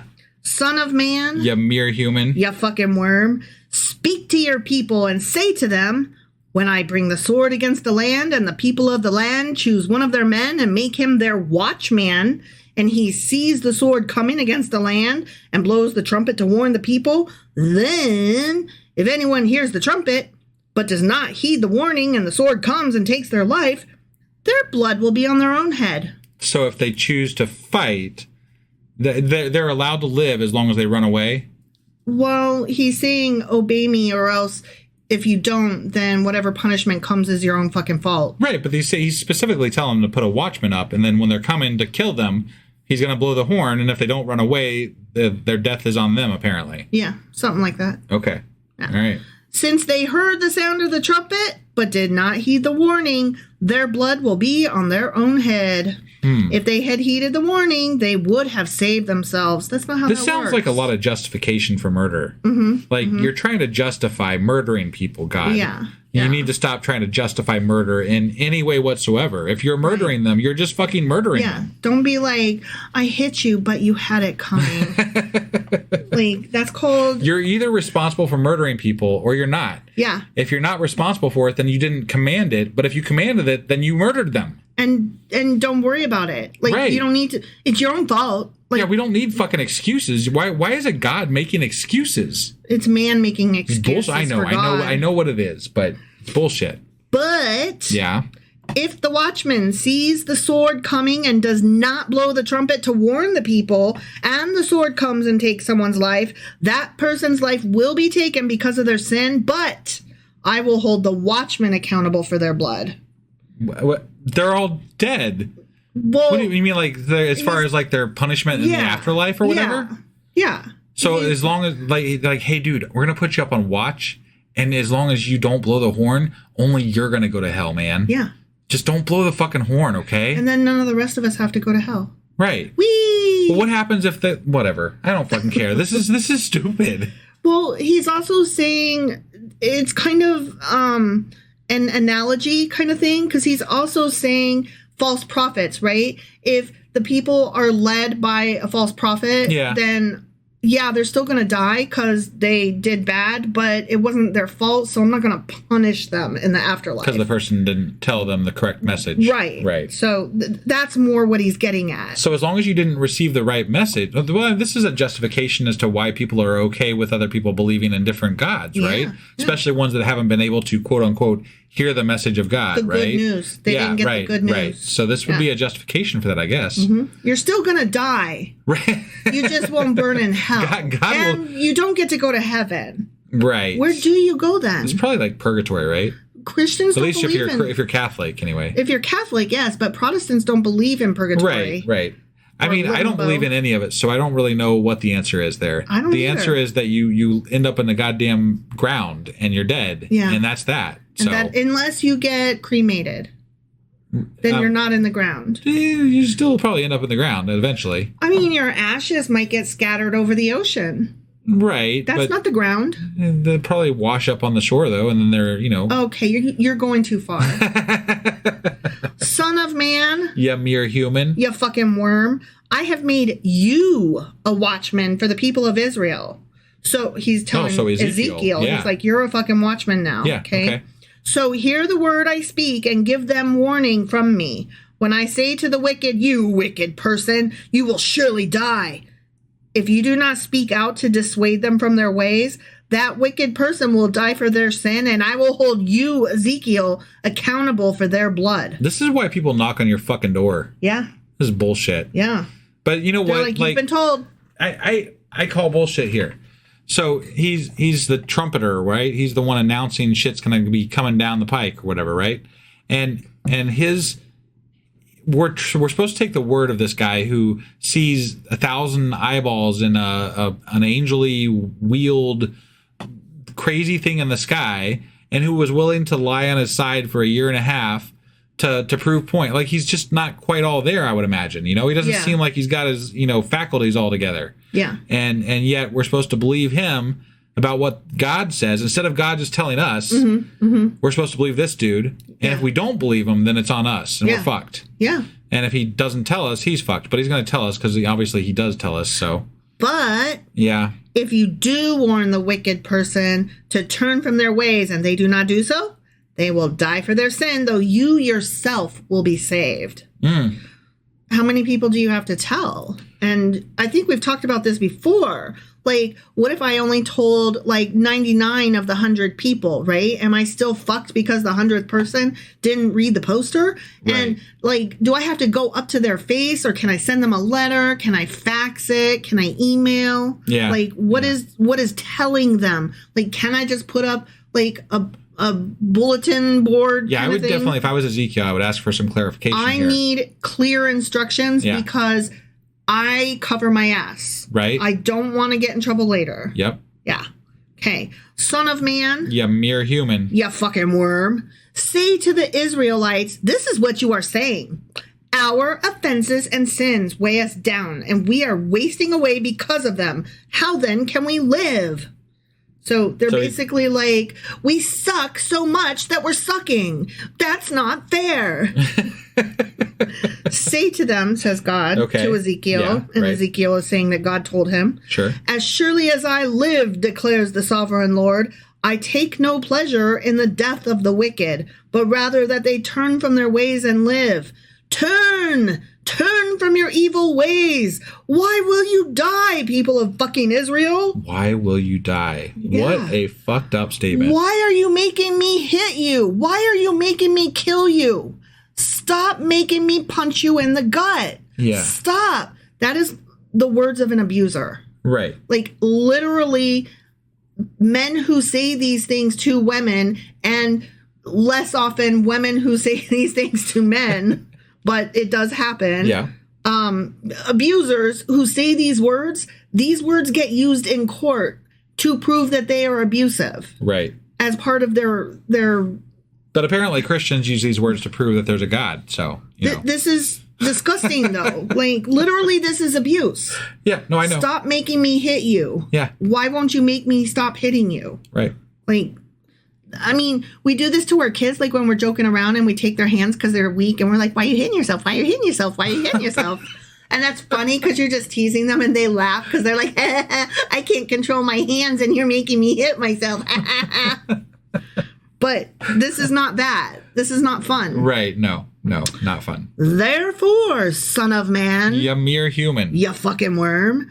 Say to your people, if someone who is righteous disobeys, that person's former righteousness will count for nothing. Wow. So you could be good all your life, but then, like, right before your deathbed, you fuck it all up. Right. And then you're fucked. Yeah, and then you're fucked. But you could be bad your entire life, and then right before your deathbed, you'd be good. You're like, just and then kidding. And then you're saved. Just kidding, sorry. But, like, the predominance of bad would have happened with the person that got saved versus the person that died. Yeah. You know what I'm saying? Like, that makes literally no sense. It doesn't. Like, your soul should be weighed. There should be some kind of scale. Yeah, and the Egyptians actually did that kind of shit. I thought that's a much better method. Yeah. If you're going to have a way to judge people, it should be an amalgamation of your entire life, right? It shouldn't be just like this one act that you do where this jealous God who can't stand it if you don't like him says, fuck you because you didn't say I didn't like you. You turned against me or you did this. You didn't get on your knees often enough for me. Right. Yeah.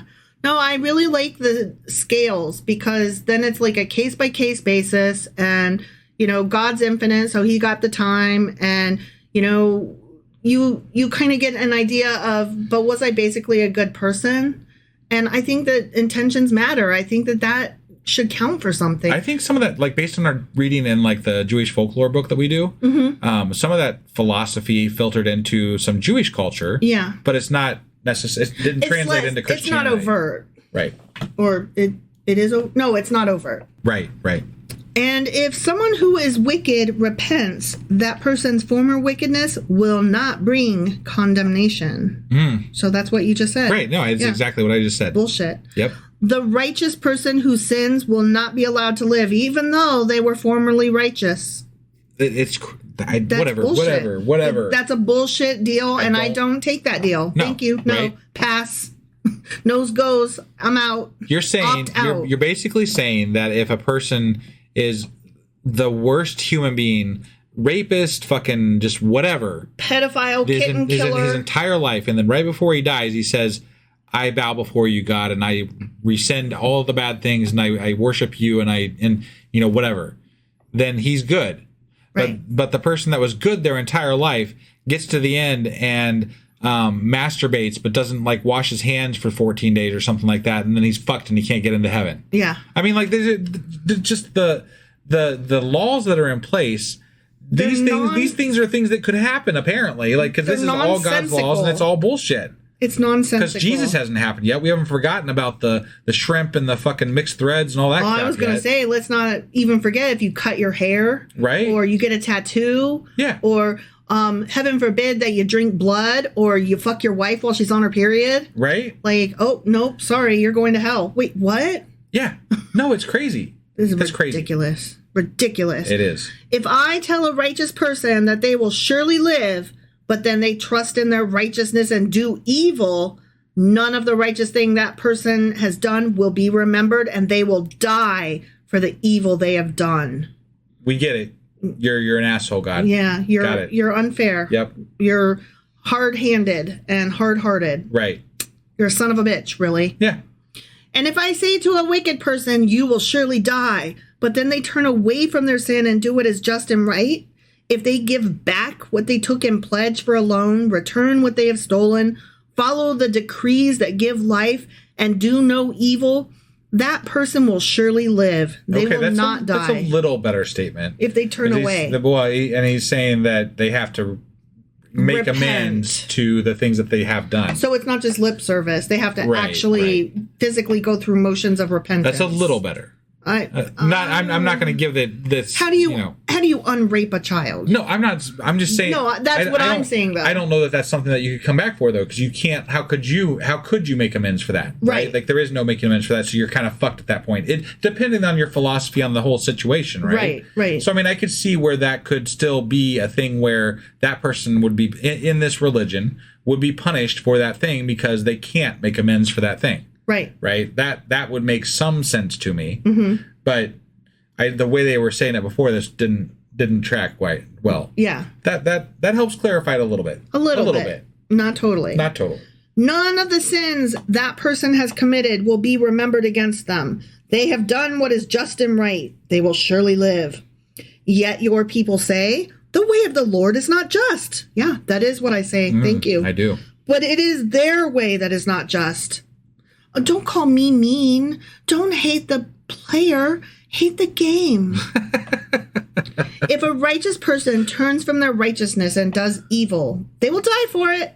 Yeah. And if a wicked person turns away from their wickedness and does what is just and right, they will live by doing so. That's great. Yet you Israelites say, the way of the Lord is not just, but I will judge each of you according to your own ways. But I feel like you're not, though. Right. I feel like you're not. I do wonder what they mean by die and live here, because this is one of those things that is a constant theme with the contradictions, is that oftentimes God says, I don't kill the wicked. They get their punishment in the afterlife or whatever. Yeah. And I do kill the righteous because it's just what the plan was. That was part of the thing that was going to happen or whatever. Everybody dies. So like bad shit happens, right? But these things they go back and forth. Like but when they want you to believe that God is good, he's like, if you follow the rules, then I will do the good. You get the good stuff. If you don't follow the rules, you get the bad stuff. I would right? never. Yeah. Yeah. And then if he's like trying to be a scary fuck, he's like, I will kill you all. None of you are good. You all suck. You're mere humans. By I mean Babylon. Right. All right. So now we are moving on to a new section. Same chapter though. All right, okay. Sure. All right.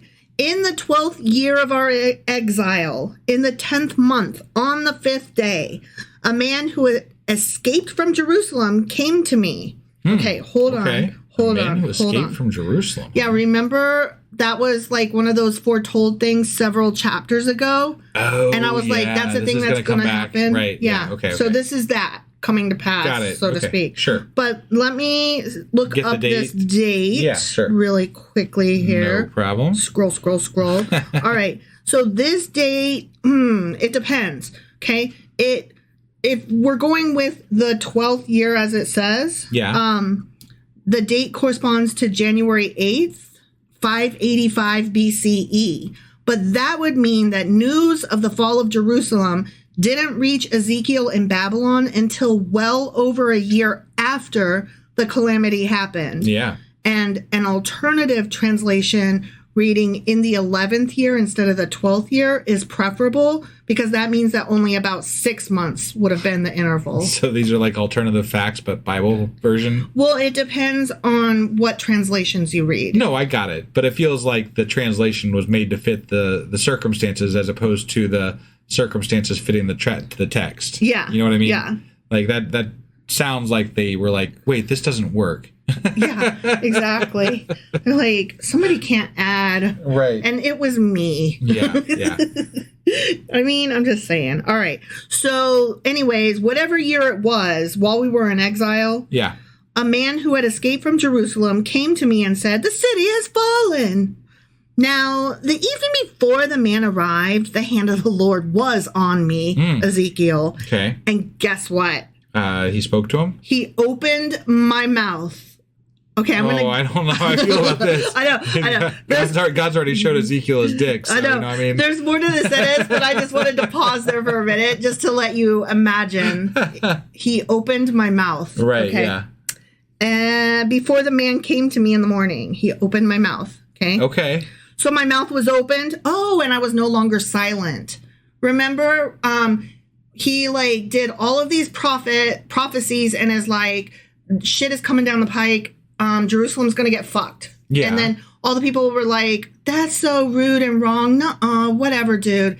And then he was like, well, I'm sorry. I just delivered the message. That's what I do. And then he like couldn't speak for a year. Oh, that was part of that whole display thing. So like we're going back to that part where he was like lying on the ground. Lying on the ground. Yeah. Lying on the ground. All right. Yeah, that.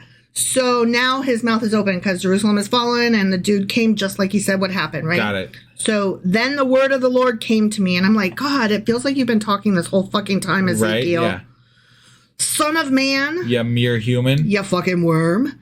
The people living in those ruins in the land of Israel are saying, Abraham was only one man, yet he possessed the land. But we are many. Surely the land has been given to us as our possession.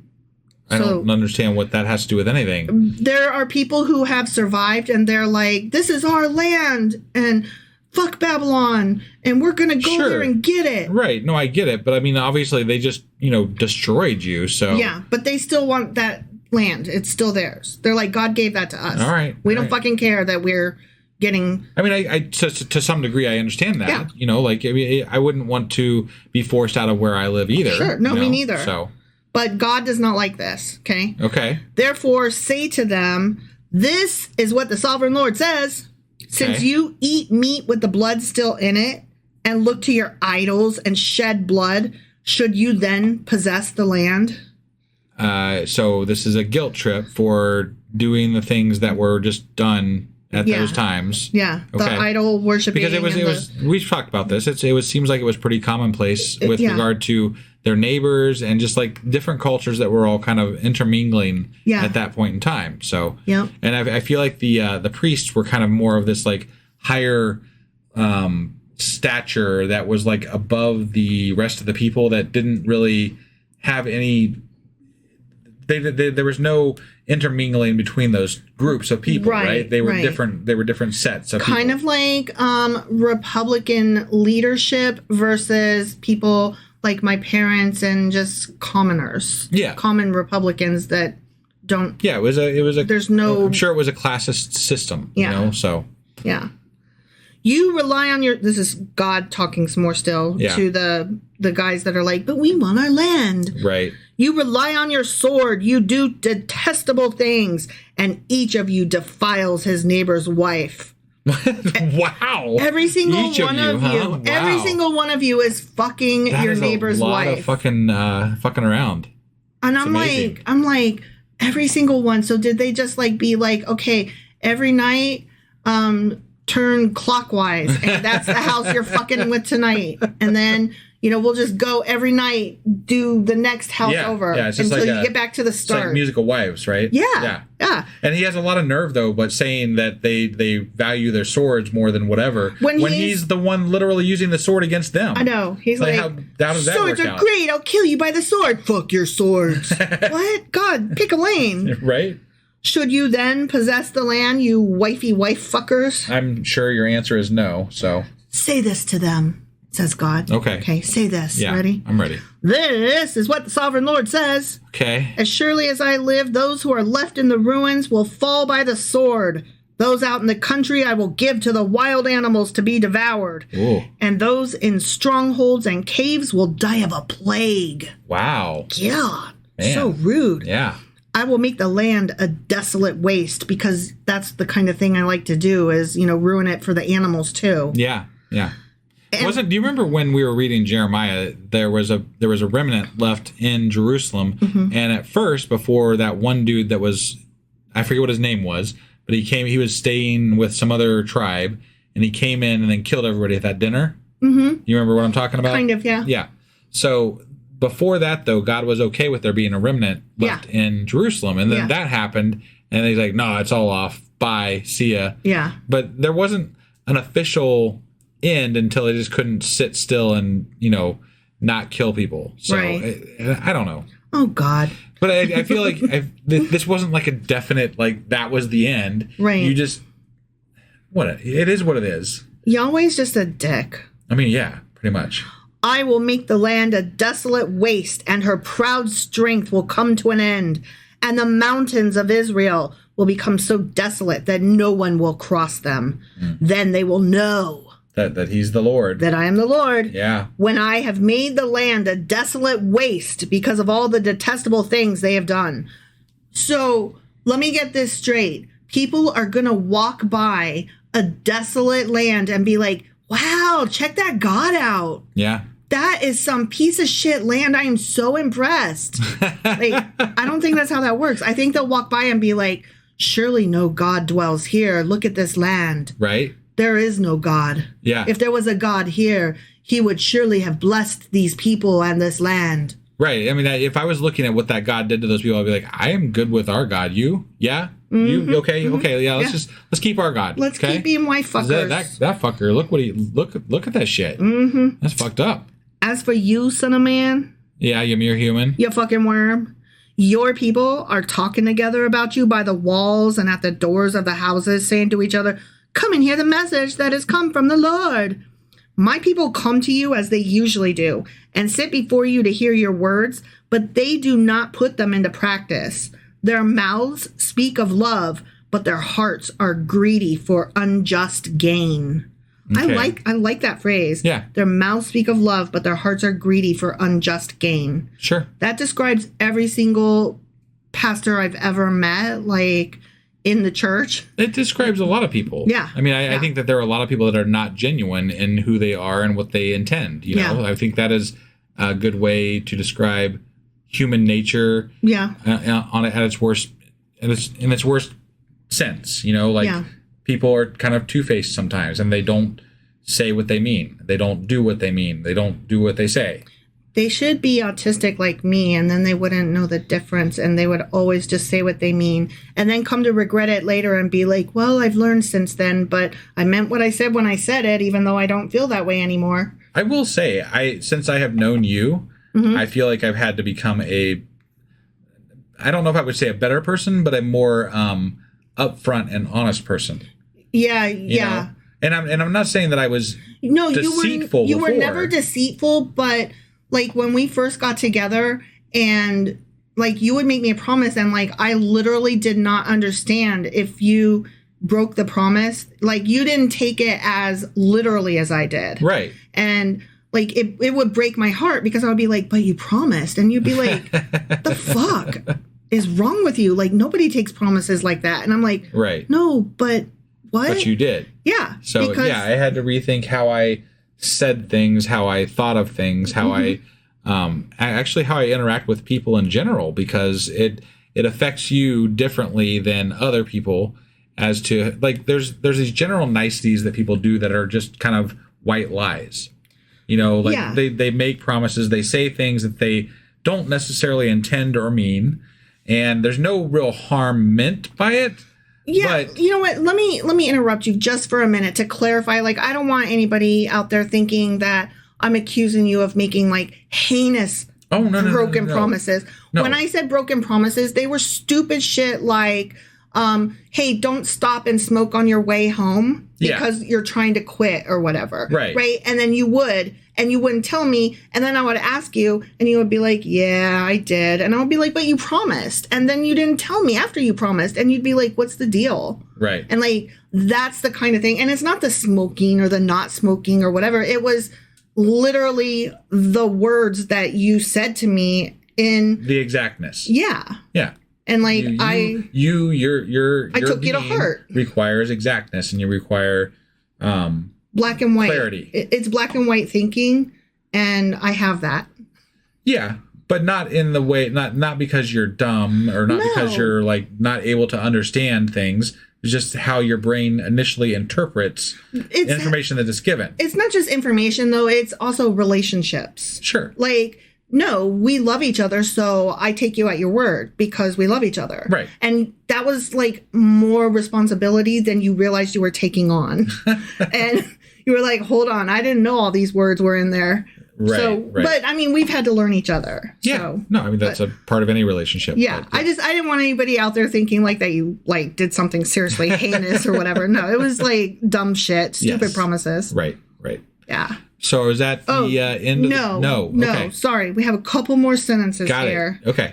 And also, I have to say something. When I said people should be autistic like me, I was absolutely not trying to be ableist or use terms incorrectly. Like, I am currently being assessed for autism, and all the doctors and all my family and friends pretty much agree that I'm like 100% on the spectrum. So just putting that out there. Don't want anybody to think that I'm like... No, I got you. Okay. Indeed, to them you are nothing more than one who sings love songs with a beautiful voice and plays an instrument well, for they hear your words, but do not put them into practice. Oh, okay. I like that. Yeah. You sing a good song. The end of that chapter was actually kind of good phrasings. When all this comes true, and it surely will, then they will know that a prophet has been among them. The end. Okay. That's what they'll know. Got it. This time they'll know that a prophet's been among them, not that I am the Lord.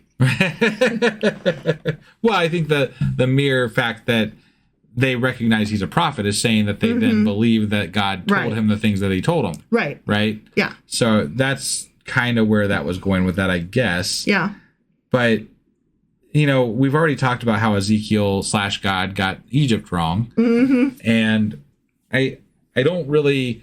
I also feel like a lot of this stuff, and I don't know how much of this is true and how much isn't true, but... Or backdated or whatever. Right. Well, and that's what I'm saying. I think there probably have been some edits. We just talked about one in this chapter, actually, as far as the time frames, right? Yeah. Was it a year or was it 6 months? Right. So we just got done talking about exactness. The exactness of the Bible is it's very questionable. And that makes it so difficult for somebody like me to try to understand it because I want to know what happened. Sure. I can't have a good opinion about it unless I know what happened. And I honestly feel like if you're talking about a God, right? A God who determines your entire eternal livelihood, I guess, right?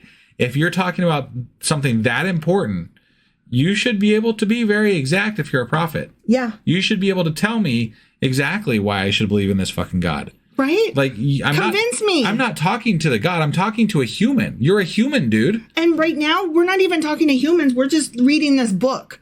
You are not convincing me, God. Yeah. You are not convincing me. Not only are you a human, you're a human that I'm not 100% certain who you were from thousands of years ago.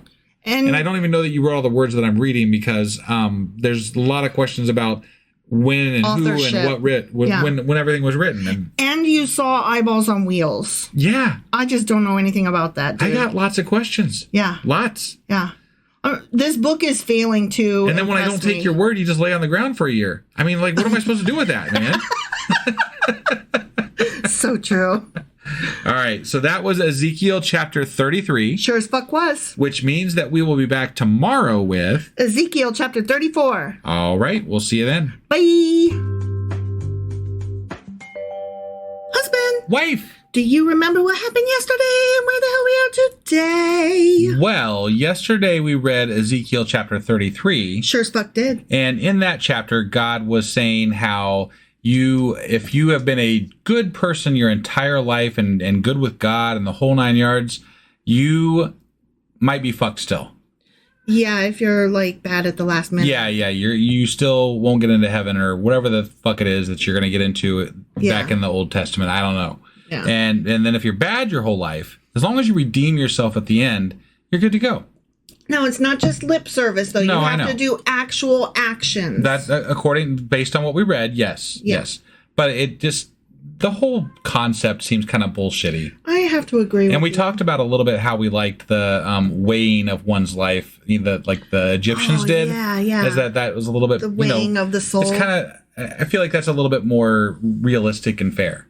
I'm just saying, on the grand scheme of things, I agree. So... Anyway, that was Ezekiel chapter 33. Yes, it was. Which means that today we're getting into... Ezekiel chapter 34. All right, let's do this. Okie dokie.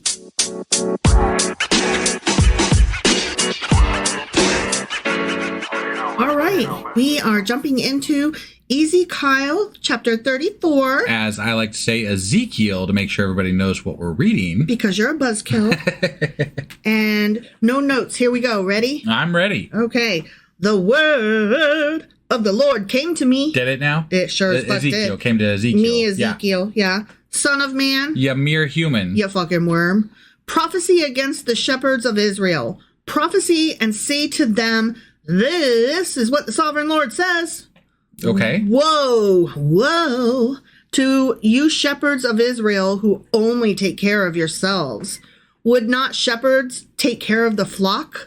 They wouldn't really be shepherds if they didn't, did they? Well, yeah. He's referring to the leadership. No, I got it. Not taking care of the people properly. Right, yeah. You eat the curds, clothe yourselves with the wool, and slaughter the choice animals, but you do not take care of the flock. It's interesting that they brought that up because early on in the Bible, I don't know if you recall this, but we talked a lot about the rituals that they had in place where they would sacrifice animals, and the priests and the higher ups would have that food for them, essentially. Yeah. Like, it was for God, quote unquote. But the families and the people that were higher up, like the priests and shit, they were the ones that actually got to eat it. Yes. So it was kind of the beginning of like them taking the best stuff from the people that were poor, right? Fleecing the people. Yeah. Yeah. No, absolutely. And here's what the leadership like, that shit's going today. Wrong. Yeah. And it's like, this is, I mean, it's kind of cool that they're calling it out. Like, you know, they're admitting, this was a bad thing. So obviously there was like complaints people about like, it. this is not a good thing. Yeah. So that's cool. There was some clear clashing of classes. Yes, for sure. Yeah. You have not strengthened the weak or healed the sick or bound up the injured. You have not brought back the strays or searched for the lost. You have ruled them harshly and brutally. So they were scattered because there was no shepherd. And when they were scattered, they became food for all the wild animals. My sheep wandered over all the mountains and on every high hill. They were scattered over the whole earth, and no one searched or looked for them. That's so sad. But wasn't he the one that scattered them, though? Scattered. I mean, you know, like that's what he talked. That's what we've been talking about, right? Since Jeremiah, he's going to scatter them all over the fucking place. Yeah, but this is like one at a time, not like the whole population. Yeah, I guess. Whatever. I mean, I don't know. You know, this could be referring to the scattering of his entire tribe. Yeah, you know? So. Yeah, that's true. That is true. It just makes me think of Little Bo Peep has lost her sheep. Yeah, yeah. And the movie Toyland. Okay. I couldn't get it at first. I was like, Toy Story. No, that's Pixar. Right. Toyland. One of my favorite Christmas movies. I love it so much. Yeah, it's good. Okay. Anyway, therefore, you shepherds, hear the word of the Lord. Okay. All right. As surely as I live, declares the sovereign Lord. Which is in question. Because my flock lacks a shepherd, and so has been plundered, and has become food for all the wild animals, and because my shepherds did not search for my flock, but cared for themselves rather than for my flock, therefore... They're gonna die? You fucking shepherds, hear the word of the Lord. Okay. This is what the sovereign Lord says. I thought he just told us he was saying this shit. He's like, listen. I'm telling you some stuff. Listen. Now I'm telling you more stuff. Okay. I'm about to tell you. Listen. He really wants to make sure that they know he's talking. Mm-hmm. I mean, through Ezekiel. I, God, says Ezekiel, am against the shepherds. Oh, no. And will hold them accountable for my flock. I will remove them from tending the flock so that the shepherds can no longer feed themselves. Oh man, you ain't got to starve everybody. Right? Good grief. Yeah, that sounds horrible. If you're gonna do something horrible to somebody, don't torture them and fucking it's like you're just a mean asshole. Right. That's really all you're doing. You're like pulling the legs off of flies. Right. And I don't even like flies, and I wouldn't do that. You're very abusive. Yeah. This God is very abusive. Abusive to the point of masochism because he enjoys watching them suffer. Right. I, God, says Ezekiel, will rescue my flock from their mouths, and it will no longer be food for them. For this is what the sovereign Lord says. Okay. Yeah. Okay? I says. Right. I myself, God, says Ezekiel, will search for my sheep and look after them. I'm doing my damn self. Wouldn't you feel like the person saying that, like he's literally saying, I am God, for God, right? Mm-hmm. As a prophecy to these people, chastising them and berating them. Yeah. Wouldn't you feel like that fucker is like a little bit... uppity? Yeah. Like, whomst the fucks, my good sir? Yeah, why should... Just shut up, man. Well, that, and I'm like, why the Lord gotta look for his fucking sheep? He don't know where they be? Well, we know from early on he does not track people down very well. He does not have a good GPS. Even when there was only like 2 people around, he has some issues. Yeah. So yeah. He is not any better than these shepherds at keeping up with his flock. Right. As a shepherd looks after his scattered flock when he is with them, so will I look after my sheep, if I could find them. Right, yeah. I will rescue them from all the places where they were scattered on a day of clouds and darkness. I will bring them out from the nations and gather them from the countries, and I will bring them into their own land. I will pasture them on the mountains. I said pasteurize. I know. Good glass of milk. I will pasture them on the mountains of Israel, in the ravines, and in all the settlements in the land. One would think if he was as powerful, if God is as powerful as everybody and God claims that he is, that he could have prevented those people from being scattered in the first place. And you would think that if these people were being evil, he could have rectified that earlier on before they fucked up. Right. But no, he just let them be in power, right? Like this is the part where he's like, I will punish those who are evil, but not like right away or anything. Yeah. Like, whenever it happens, it happens. But I'll punish them for sure. You know what it reminds me of? It's like, okay, when I was a kid, sometimes my mom would be in the middle of something and I was trying to get her attention and I would be like, Mom, Mom, Mom, Mom, Mom, hey, Mom, hey, Mom. Right. And then I would like start calling her by her first name. Yeah. To try and get her attention, Yeah. And so I would get like silence. And then all of a sudden she would turn around and go, what? Yeah. And so it went from 0 to 150 in no time flat. Right. And that is what God's doing. Yeah. Like, he ignores them for centuries, doesn't answer, doesn't hardly talk to them, doesn't do very much with them at all.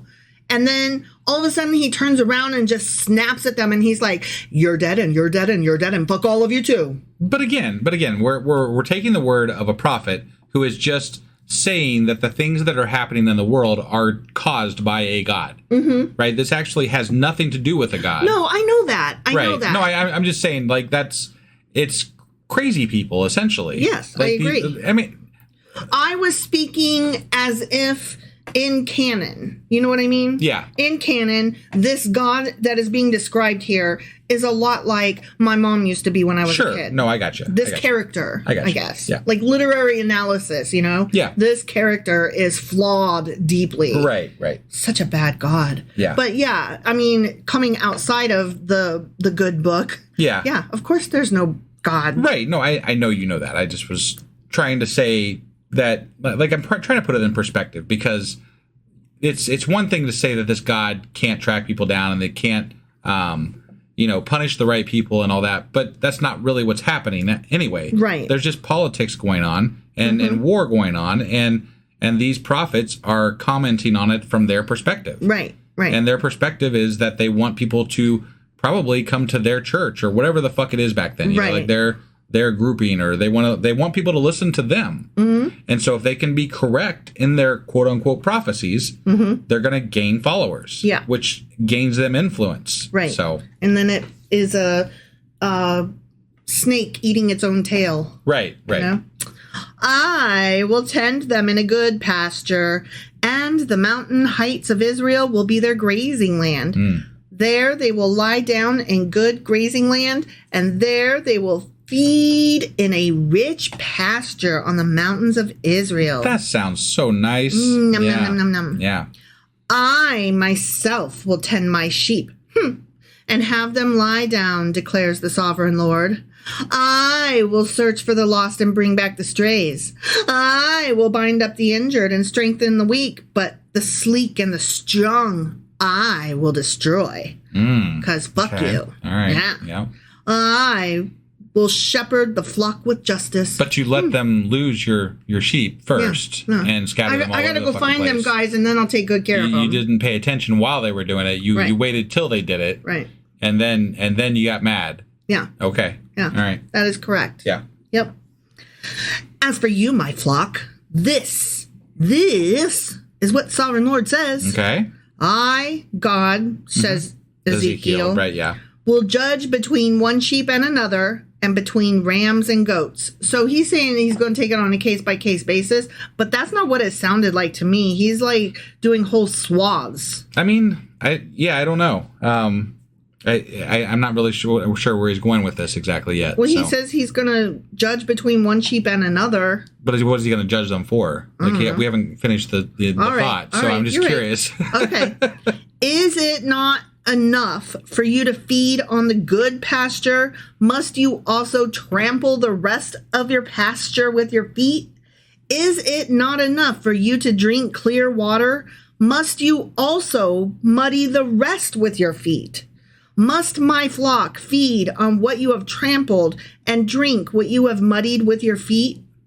So he's saying, like, not only are y'all sinning, but on top of that, you're leading these other fuckers into sin as well. Right. And so, like, you're not just in trouble, since you're leadership, you're not just in trouble for what you are actually doing, your own sacrifices and idol worship and whatever sex depraved thing that you're doing or whatever. Right. Not only are you in trouble for that, but because you are a leader and you led those people to do it too, now you're in trouble big time. Got it. I think that's what this is getting at. Yeah. Like, you're not just drinking the water. I thought maybe he was judging the actual flock, because that's kind of what he was talking about, and saying that if I'm saving you and you're not rectifying your ways, then you still might be fucked. Like that's where I thought he was going with that. Well, he's saying that you're drinking the good water. Yeah. And then on top of that, not only did you get something good for yourself, but then you dirtied it for everybody else. And this whole chapter is addressed to the shepherds. Got it. So that's what he's getting at. Like, I just thought he was talking to the flock here. That's all. No, he's talking about his flock, but to the shepherds. He's like, you shepherds fucking suck. Okay. Yep. So, must my flock feed on what you shepherds have trampled and drink what you have muddied with your feet? Okay. Therefore, this is what the sovereign Lord says to them. Got it. The shepherds. Right. The reason I thought that, I guess, is because he was going to destroy them. So what does it fucking matter? You're going to destroy them and bring them your people back to feed on the. Oh, that was a different chapter. Right now, it was this chapter. I know. Well, this whole chapter, he's been saying, you fucking shepherds, I will destroy you. Right. Like, the previous chapter yesterday was about the people. And he was telling them, I'm going to destroy your asses. Right. I'm going to murder you and dump you everywhere. I just can't keep track on any given day who the fuck he's destroying. There's so many people. Well, this chapter is specifically the whole thing, based on the notes that I read. The whole thing is addressed to the leadership. Got it. So yesterday was the people, today is the leadership. All right. And that's why he's talking about them as shepherds, because they're the leaders and they're leading the flock and astray. Blah, blah, blah, whatever. Yeah. They're leading them astray. And so he's like, I'm going to fuck your shit up. Right. You're worse than the fucking people because you know better and you led them to do it. They might not have done it. Right. I'm still going to punish the fuckers. Yeah. Because, I'm God and I can, and I like pain. Yeah, it seems that way. Yeah. Pain. Therefore, this is what the sovereign Lord says to them. Okay. See, I myself will judge between the fat sheep and the lean sheep. Okay. Because some be fat and some be lean. I'm assuming lean is better, maybe. I have no idea. Because you shove with flank and shoulder, butting all the weak sheep with your horns until you have driven them away, I will save my flock and they will no longer be plundered. Okay. Shove with flank and shoulder. He's just saying that they're bigger and stronger, so they're getting everybody else out of their way, and they're taking the spoils of. These are like the rams. Yeah. Because he's talking about their horns. Right. You're pushing them away and taking all the good. Okay. Right. I will save my flock and they will no longer be plundered. Okay. So he's saying you guys are like grifting them and taking advantage of them. Yes. Okay. I will judge between one sheep and another. I will place over them one shepherd, my servant David. Okay. That's interesting. Uh-huh. I don't really know. I mean, like we keep coming back to this David thing, right? Mm-hmm. And like at one point we had David, and then David died, and then we had, you know, the line of David, and then we lost the line of David. Zedekiah, right? Wasn't he the last think that's David-y guy? Probably somewhere around there. Yeah. Okay. And then we had like zombie David, maybe. Okay. Because remember, he was going to come back, like he was going to do the line or something. So is this what he's talking about right now? I don't know. My zombie David servant? Maybe Ezekiel's been down in Babylon too long, doesn't really know that the line of David is gone. Right. You know, maybe he didn't get the news. He didn't get it. I have no idea. So anyway, I will place over them one shepherd, my servant David, and he will tend them. He will tend them and be their shepherd. So this is where Christians talk about Jesus as the shepherd that he was referring to. Yeah, well, but they're saying David, though. And it's interesting because in the Old Testament, David is the figure. Yeah. Right? Like David is Moses.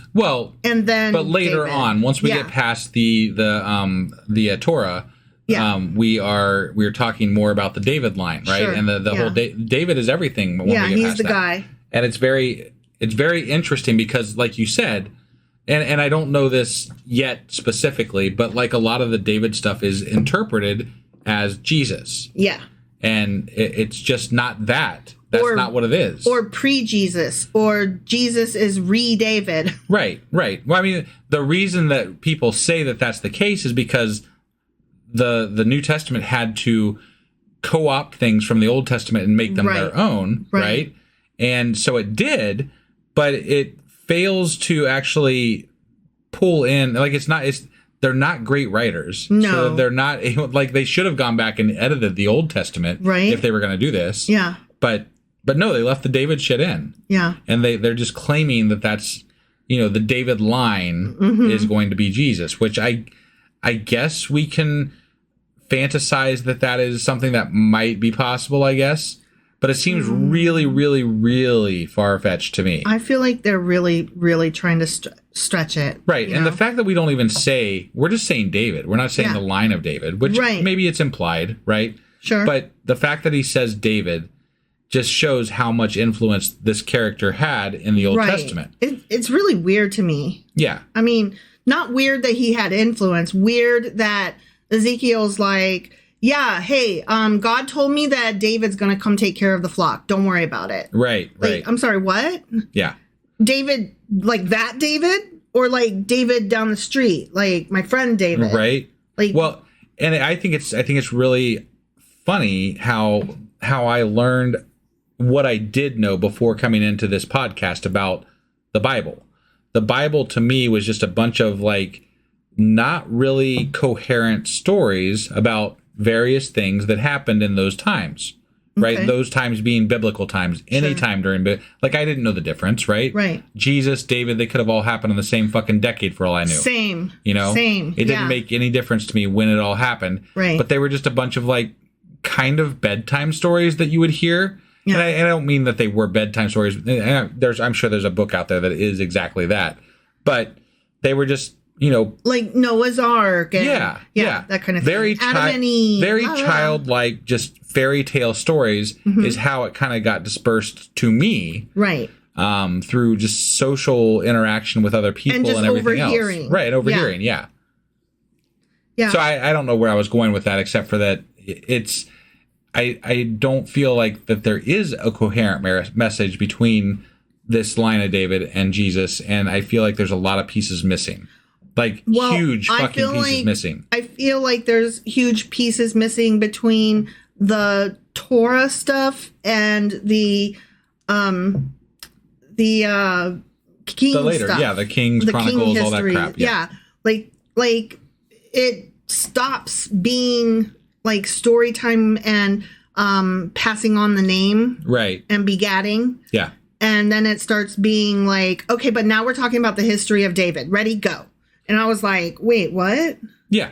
Yeah, no, it's very different for sure. Yeah. It's not great storytelling. I think probably in that time, kings were trying to make names for themselves, and they were co-opting this religion to try to bring themselves forward, right? Mm-hmm. And so David obviously won out in the end for the most part, but like Solomon's up there, you know, Samuel's up there. Yeah. Like there's some very famous quote unquote kings, Not they were kings, but I mean, they used religion to make their name bigger. Or some of them didn't. Right. Yeah. No. Some of them sucked. Like if you were a bad king, you're not going to get as much of a mention. Except that they did, though. They didn't have like all the stories, and they were like mentioned as, and he was so evil and bad, and God didn't like that one. But they still get a mention. Right. But I'm saying that the ones that don't get the not the ones that aren't David and Samuel and Solomon are ones that had, worse PR teams, I guess, like they didn't have people creating the right environment around what they were in relation to this religion. Yeah, I get what you're saying. I just find it interesting because these people took the recording of the names and the ancestry very seriously.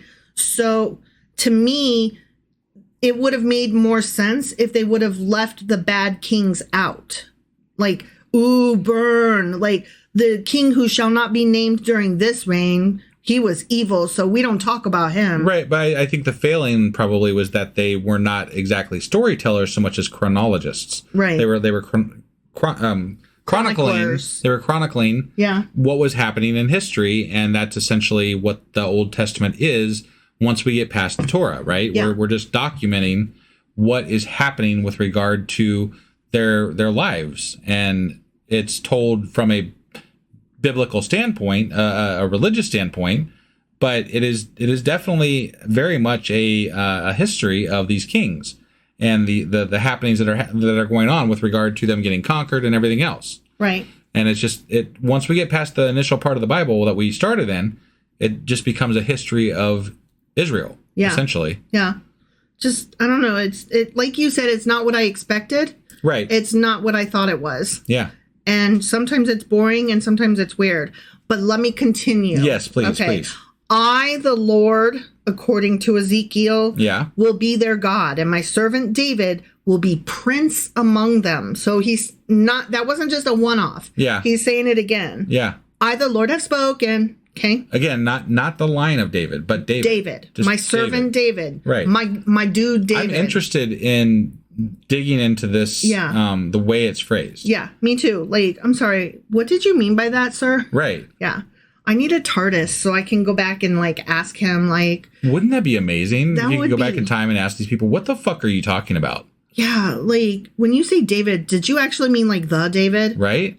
Or did you mean some other David? Yeah, because it gets a little confusing later in history, dude. And then so you meant the David, so wasn't he already dead though? Right. So what did you mean by that? Yeah. Yeah, what is that supposed to imply? it was all symbolism and wasn't meant to be taken seriously. We weren't supposed to read it as though it's exact. We were supposed to understand that it's allegory and shit. Fail. Yeah. Can you include those instructions? Right, we're going to need this for future clarification. Yeah, because they think that you're talking about David for realsies. Well, they think you're talking about Jesus, who you don't even know anything about. So, right, yeah. Exactly. I, God, according to Ezekiel, will make a covenant of peace with them and rid the land of savage beasts so that they may live in the wilderness and sleep in the forests in safety. I will make them and the places surrounding my hill a blessing. I will send down showers in season. There will be showers of blessing. The trees will yield their fruit and the ground will yield its crop. The hills are alive with the sound of music. Right? And I have to comment here too, because we just got done talking about Jesus and stuff and the line of David and all that. Mm-hmm. But with regard to the prophecies that are happening right now, right? Mm-hmm. He's going to make everything peaceful and wonderful, and they're going to be grazing in the good hills and all that wonderful shit, right? Recreating the Garden of Eden. So let's just step into this for a second and assume that we're talking about Jesus, right? Okay. And so Jesus was killed by the Romans when he was here. Yeah. Right? Things weren't great for the Israelites, from what I understand. Right. They were conquered at that point. Yeah. They weren't on their own lands. Right. And so at that point in time, when this king of this line of David person, who is Jesus, apparently, according to Christians, was here on earth, things were not as God states here. Right. Right? This is not a completion of that prophecy. Now, I get that a lot of people are like, well, it's the second coming that's going to matter. But he's not. He's just like, no, David's coming over. Yeah. He's not like, son of David is coming over twice. Yeah, he's coming over, and then I'm going to have him like die, and then he's going to come again. Like, that's not what he's saying here. He's just like, David's coming over. Right. Yeah, like, if we're prophesizing, let's prophesize, right? This is not a prophecy of what actually is even in the Bible from my standpoint. No, I agree. So, like, from my standpoint, if this is a prophecy of Jesus, Jesus should have brought the good when he came the first time. Right. But he didn't. Right, exactly. And if he didn't bring it and we're still waiting, this is a long fucking wait. It's kind of ridiculous and silly. Yeah. And childish. And it is. It makes me like look at them like, really? Well, in every generation, years, y'all? Every generation has thought that that this God is coming in their generation. This is the apocalypse. It's the end of the world. It's still happening. Y2K. It blows me away every time I hear somebody say that, the second coming, like they're going to be raptured. The second coming is the end of the world is coming. Like it's coming. Just, this is crazy talk. I know. It's fucking crazy talk. And it's not like if you read this with any bit of just curiosity, interest. If you just question it a little bit, right, you find the flaws immediately. Right. And I just don't understand how this is something that is so prevalent in our culture as to where it actually takes over common sense and ruins things like science. And like we're still allowing a religion in this day and age where we have iPhones to tell us that these ideas of thousands of years ago are better than we have come up with in the meantime. Right. I don't get it. I'm like, well, if you think that's true, then why don't you go ahead and get rid of your car, your phone, your microwave? Sure. Yeah. Like all of your. Well, some of them do. We've got there's still we got the Amish out there. I don't really know much about their religion, and that would be something I would be interested in finding out. Sure. And the Quakers. We've got the Quakers are not that way. That's they're not. No. Okay. German Baptists are somewhat that way. Okay. But yeah, it's mostly the Amish, the German Baptists. I can't remember. I think there are some other groups, but the Quakers are definitely not one of them. Okay. So that's a common misconception. Well, that is what I'm here for. I actually went to a Quaker church for like a week. So my mom was trying to introduce us to different churches and religions. Yeah. So you went for a week. So now you are in the know. I know enough to know that they are not that. Oh, that's fine. That's fine. I'm teasing you. I didn't say I was in the know. I'm teasing you. You're just, the way you said it was like, I went for a week. So I wanted, so Quakers are actually oftentimes very liberal with their points of view as far as politics are concerned, because they're community minded. And they're very they do not ascribe to war of any type. Like they are very anti-war. So there's a lot of aspects to what they are that are different from some other groups of Christians out there. So they seem like they actually live what they talk. I would be interested in learning, like I know a little bit about them. I would be interested in doing a dive into them a little bit more at some point, right, as I'm sure we will. Mm-hmm. I feel like a series of diving into denominations is due. Yeah. So we got to get through Christianity first before we talk about the denominations. I mean, it's all Christianity. That's all Christianity. Yeah, I know. It's just different groups of No, I understand that, but I'm just saying we'll do that series once we get to the New Testament. That's what I meant. Well, you said you'd get through Christianity. We're not through. We're not in Christianity yet. I know that. Oh my God. Okay, so anyway, God is talking and he's like, I'm the best. I'm going to bring the Garden of Eden and it's going to be so pretty and happy and rainbows and Care Bears. The trees will yield their fruit and the ground will yield its crops. And you'll get a Care Bear stare and it'll get on you and you'll have rainbows in your brain. I see. Yeah. Okay. All right. The people will be secure in their land with lollipops. They will know that I am the Lord when I break the bars of their yoke and rescue them from the hands of those who enslaved them, and when they can pick popcorn off of apricot trees. If God actually did come down and break the yoke off of me and free me from slavery, that would be sweet. I mean, that would inspire me to believe in him. Yeah. But that's not what actually is going to happen. No. So. Nope. They will no longer be plundered by the nations, nor will wild animals devour them. They will live in safety, and no one will make them afraid. Oh, that sounds so pretty. You know, I have to say that in this day and age, there's not a ton of people, I would imagine, at least in very populated areas, that get devoured by animals anymore. Right, that is true. Although, isn't it in Australia where babies can get eaten by wild dingoes? Probably, yeah. And alligators eat dogs in Florida. Yes, as we shared a video of that recently. But yeah, right?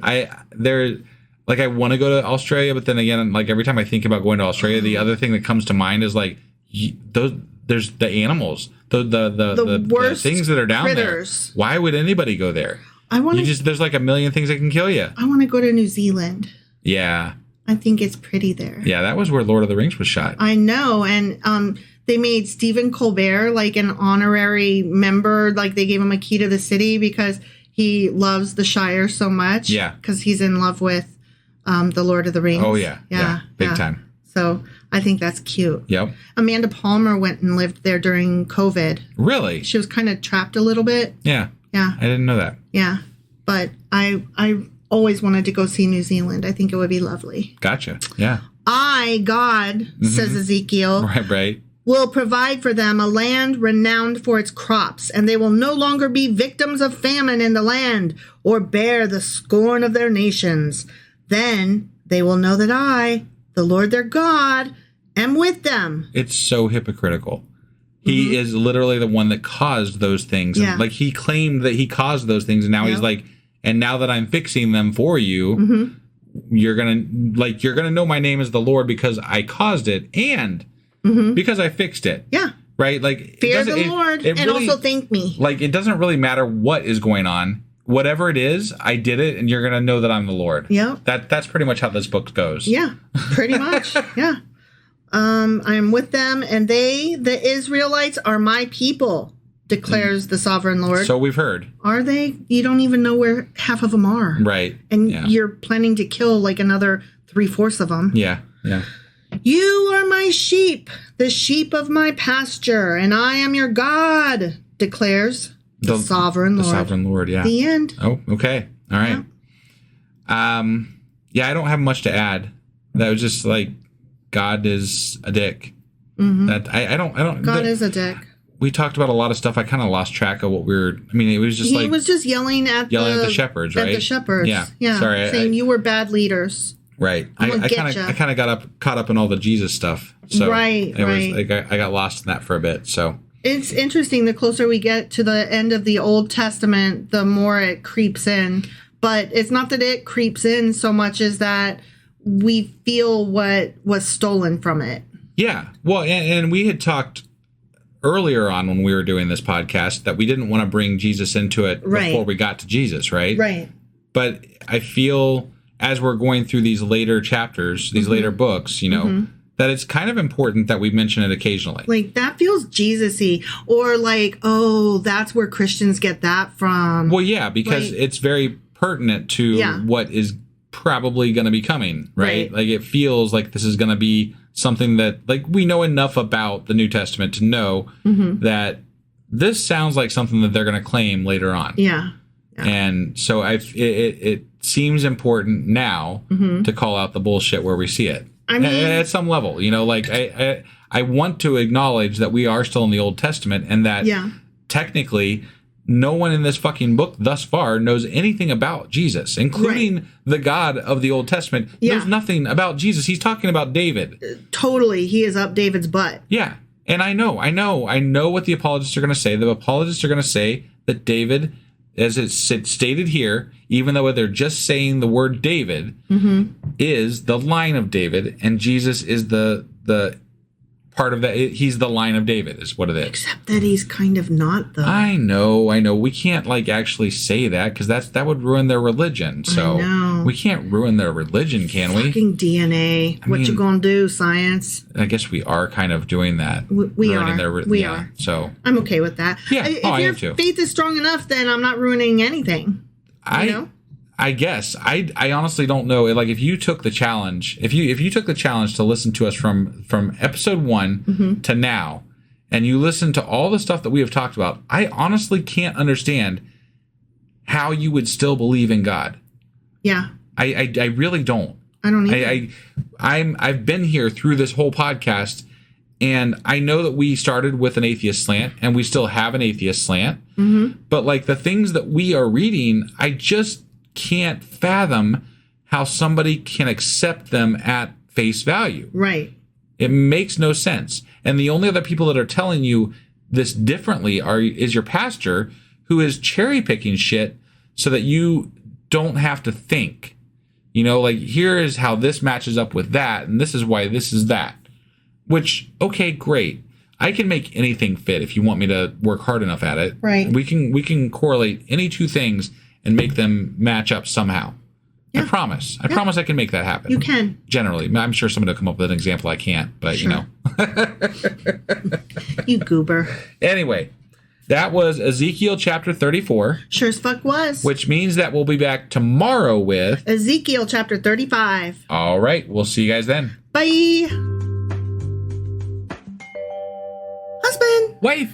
Do you know where the hell we are and how the hell we got here? Well, we are running a little bit late. A lot late. Mm-hmm. So our podcast was supposed to release, technically it's Saturday now. It's Saturday. So it was supposed to release yesterday, sort of. Yeah. And we apologize. Yes. But we are getting this out. This will be, we just got done with Ezekiel chapter 34. Mm-hmm. Well, we should say the reason that we are late is because the presidential debate was Thursday night, and rather than record, we spent time watching that. Spoiler alert: Trump is still an asshole. Yeah. So there's that. And Biden is still old. Yeah. That too.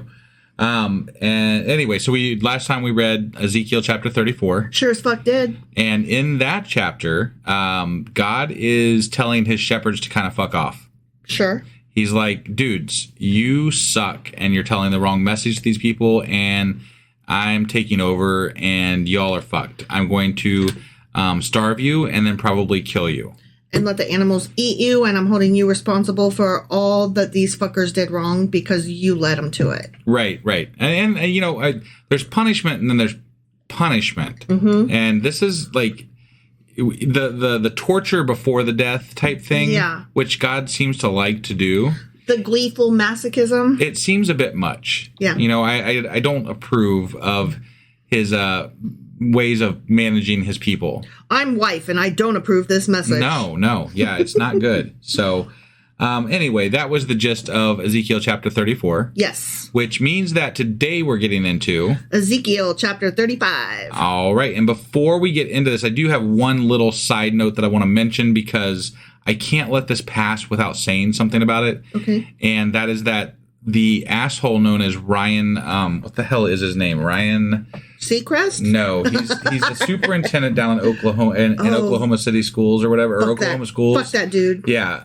Anyway, you know what? I think it's Ryan Walters, but I don't even give a fuck about his name. He doesn't deserve to have his name mentioned. Mm-hmm. But at a recent meeting, they just declared that every teacher in the state of Oklahoma is going to be required to read and teach the Bible in school. Yeah, because they want it to reflect the importance of how Christianity helped found our nation. Yeah. Which, like, dudes. This is just, it's just, these people are seeking the limelight, right? Mm-hmm. They're like, oh, this shit really gets attention. I'm going to throw my name in the ring. And even if I lose, it doesn't matter.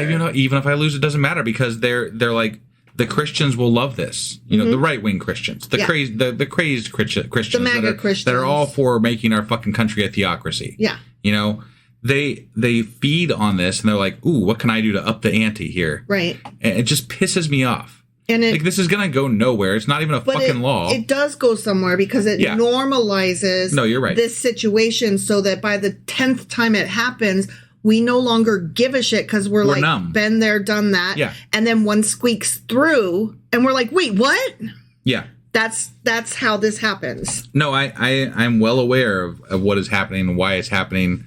It's just, I had to say something because we can't let these things just keep passing without doing and saying something about them. So let that fucker know what you think of him, and let Oklahoma tell Oklahoma no fucking way. No fucking way. We have to say something. Yep. And anyway, I'm off my high horse here. We're going to get on with the Bible. Let's get on with the Bible. So we were in 34, and now we are getting into... Ezekiel 35. All right, let's do this. Okie dokie.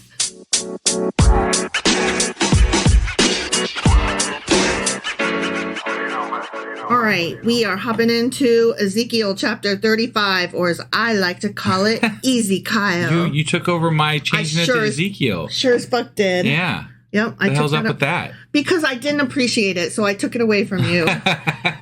This is my game. We play by my rules. Oh, okay. And you're always wrong. Okay, yeah. There is that. All right. The word of the Lord came to me. Ezekiel, yeah. Son of man. You mere human. You fucking worm. Set your face against Mount Seir. Prophecy against it and say, this is what the sovereign Lord says. Mount Seir. Okay. I'm against you, Mount Seir. Okay. And I'll stretch out my hand against you and make you a desolate waste. Okay, I'm going to interrupt him for a second, and I'm going to come over here to talk about Mount Seir for a minute. I was about to ask because I have no idea what the fuck we're talking about here. I don't know exactly where it is. I was going to maybe cover that more in like a Q&A kind of thing. Yeah. But there was a note that said Ezekiel's oracle against Edom, so I guess it's Edom. Yep. Is a brief condemnation of Israel's neighbor for taking advantage of Israel's broken condition. Okay. The motivation for locating a second, or not for locating, the motivation for doing this more vehement condemnation than the one he already did. Right. It's like really weirdly placed. Sure. Say the people. Well, and like when he condemned them before, we were talking about the Edomites and Edom. We were talking specifically. We didn't say Mount Seir, right? So that's a weird way to reference it. Yeah, and I'm not really sure why we did that, but okay. Yeah, it's very weird. I mean, sometimes they do reference things geographically, which okay. I mean, I can be down with that, I guess. Right. But why do we have the different ways of referencing it in the same book? Yeah. It does that specifically doesn't make a whole lot of sense. It really doesn't, because a lot of times you can tell the authorship of particular sections by how the terms they use and whatever, how they refer to something. Like if they say, like 50 years or a lifetime. Right. Like that will Which doesn't lend to the idea that Ezekiel wrote this entire book. Right. Right. I mean, and we don't specifically know. I think you dug into this a little bit before we started this, but most people say that, generally, probably Ezekiel wrote this sort of, but other people might have also done stuff. There was a lot of editing and redacting later. Yeah. So he may have written the original bits. But it's been chopped to bits. Oh, yeah. Yeah. And I mean, you can tell, I think, by the way this is phrased right here. No, I agree. All right. So God is continuing to speak according to Ezekiel, who goes on to say, I, God, will turn your towns into ruins, and you'll be desolate. Then you will know that I'm the Lord. Oh, yeah. That destruction shit always tells me that somebody's the Lord. Never not be afraid. Yep. Never not be afraid. Because you harbored an ancient hostility, like the one we discussed several chapters ago. Yeah. And delivered the Israelites over to the sword at the time of their calamity, the time their punishment reached its climax. Hold on just a fucking second. The Edomites delivered the Israelites over to their calamity. Right? That's what they just said. Over to the sword. Right, to the sword. At the time of their calamity. At the time of their calamity. Okay. But this is God's sword. This is the sword of the Lord. This is God bringing this destruction on Israel for their own misconduct. Right? Yes. So why does he give a fuck if somebody's helping the sword of the Lord? I don't know. This is the thing he is doing. This is the action he has deemed necessary. So why is it specifically because he didn't reach out to the Edomites and say, "Hey, I need your help"? Right. Is that what this is about? I don't know, because he didn't talk about the Canaanites like this. Right. Well, I mean, he doesn't. I mean, Babylon doesn't even worship, Yahweh as a god, right? Yeah. So I don't think anybody in Babylon claims that they heard from God and that's why they're doing this. Right. I've certainly not heard that in the Bible, and I wouldn't believe it even if they said it. But that's not what's happening here. He's claiming that he made these people do this thing. And then got mad at them for doing it. Right, but only because this wasn't specifically the people that he was using as his sword, right? It's just this random other group of people that merely maybe capitulated a little bit to this massive force that was coming at them to help them destroy the Israelites so that maybe they didn't get destroyed quite as much. Right. Right? So whatever. Like, I don't really blame them that much. No. If you see imminent doom on the horizon, you do what you can to not die, right? Yeah. So, what? Okay, I'm sorry. I'm gonna end rant. That pissed me off. God's a dick. Fuck Yahweh. Yeah, yeah. I mean, if we should be mad at anybody for sending the sword towards the Israelites, it's gonna be God. Yeah. He's the one that said he did it. Yeah. Multiple times. Yeah. So because you harbored an ancient hostility and delivered the Israelites over to the sword at the time of their calamity, the time their punishment reached its climax, therefore, as surely as I live, which, again, do you though? Right, yeah. Declares the sovereign Lord, I will give you over to bloodshed and it'll pursue you. Because, Yeah. Pain. Yep. Pain. We love that bloodshed in the Bible. Since you did not hate bloodshed, bloodshed will pursue you. Hold on. Like, I don't hate mountain lions. Does that mean mountain lions are going to come after me and pursue me? No.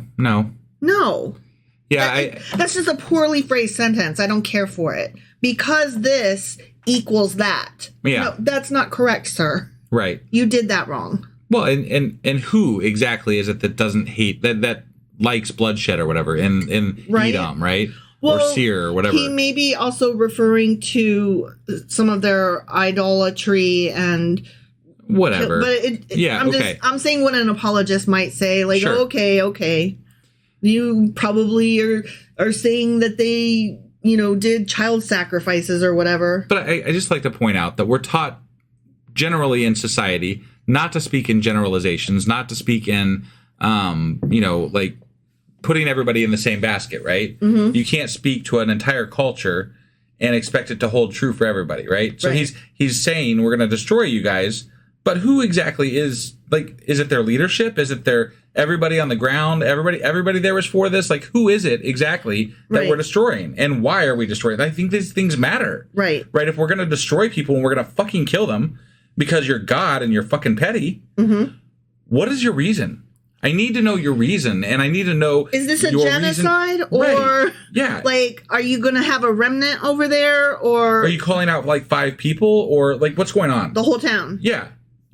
What about the babies, wives, and animals? Because you tend to not like those guys. Yeah, and when you get on a killing spree, you tend to kill everything. Right. Sort of. You kill everything, but then you come back later and say, well, but I'm going to let some of them go. So you don't kill everything, but you like to say you claim you kill everything. Yeah. So you sure claim that stake. God is a little confused often, I feel, and very much overreactive to situations that arise. Mm-hmm.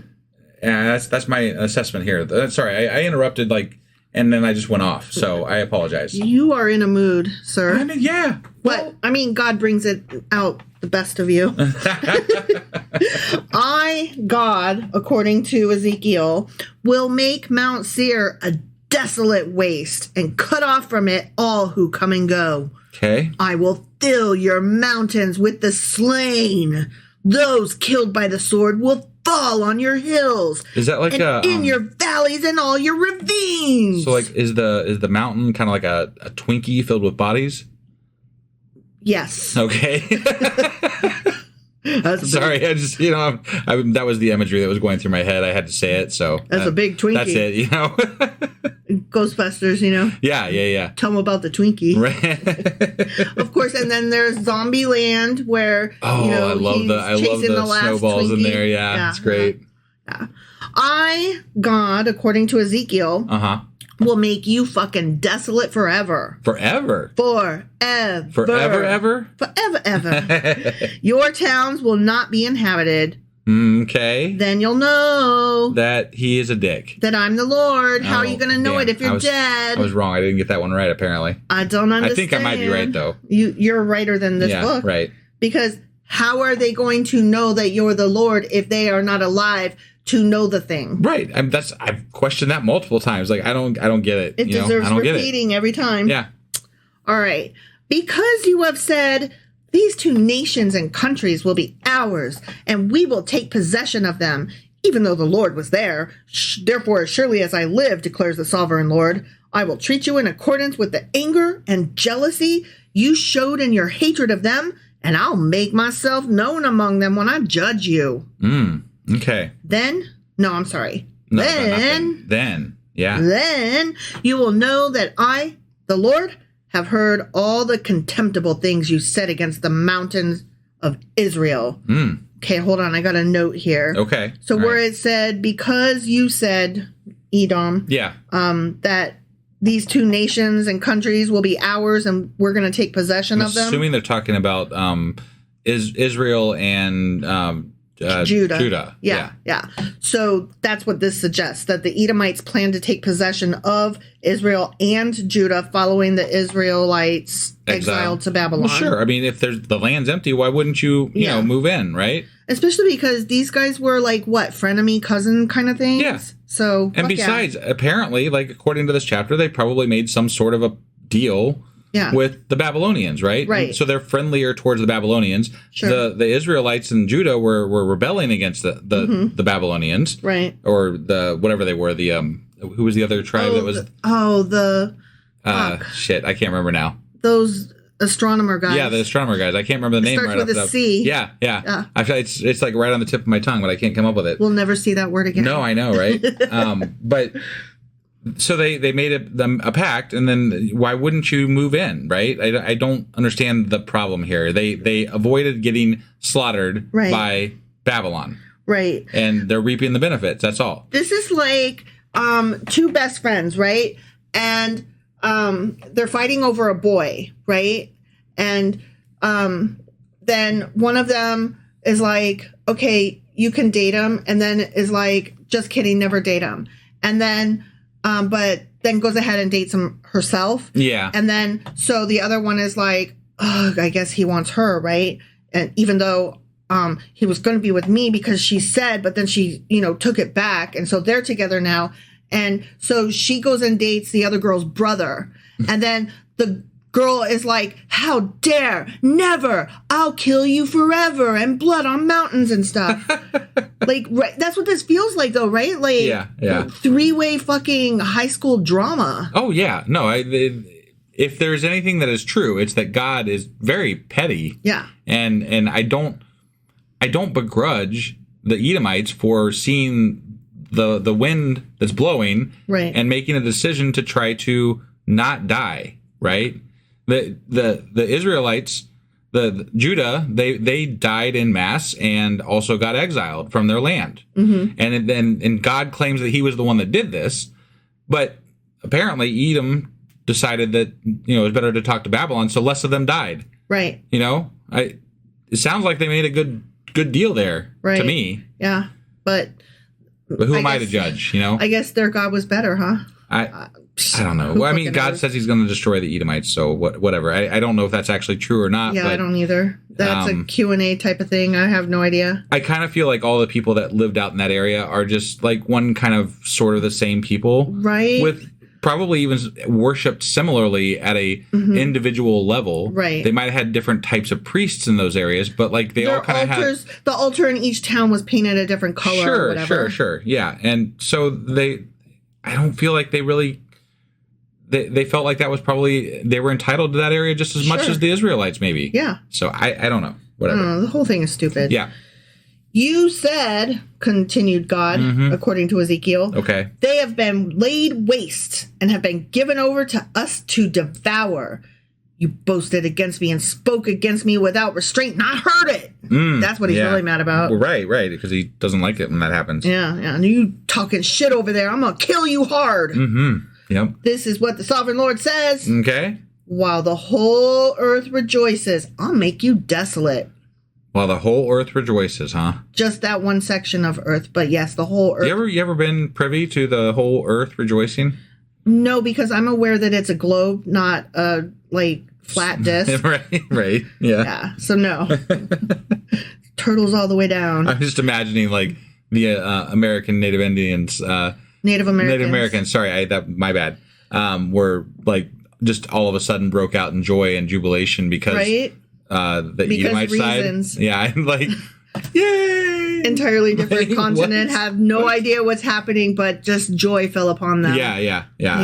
Whoa, did you feel that happy wave last night? I did. What do you think that was about? I don't know, probably some fucking berries or shit. Whatever. Right. Because you rejoiced when the inheritance of Israel became desolate, that's how I'm going to treat you. Okay. You will be desolate. You know, desolation, you're going to have it because desolate means desolation.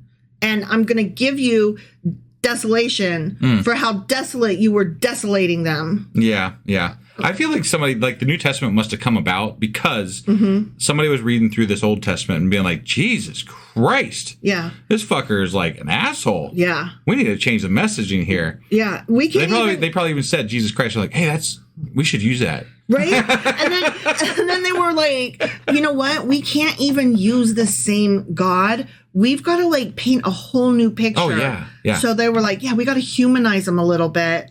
And so that's why there's that whole Trinity thing. Yeah. Because I don't know why the Holy Ghost. I don't know why there had to be three. It could have been a duality. That's only Catholicism, really. They were mainly Catholicism. That's not true. Well, but that's what most people associate it with. That's what they associate it with. But Southern Baptists, they're all into the Trinity. Okay.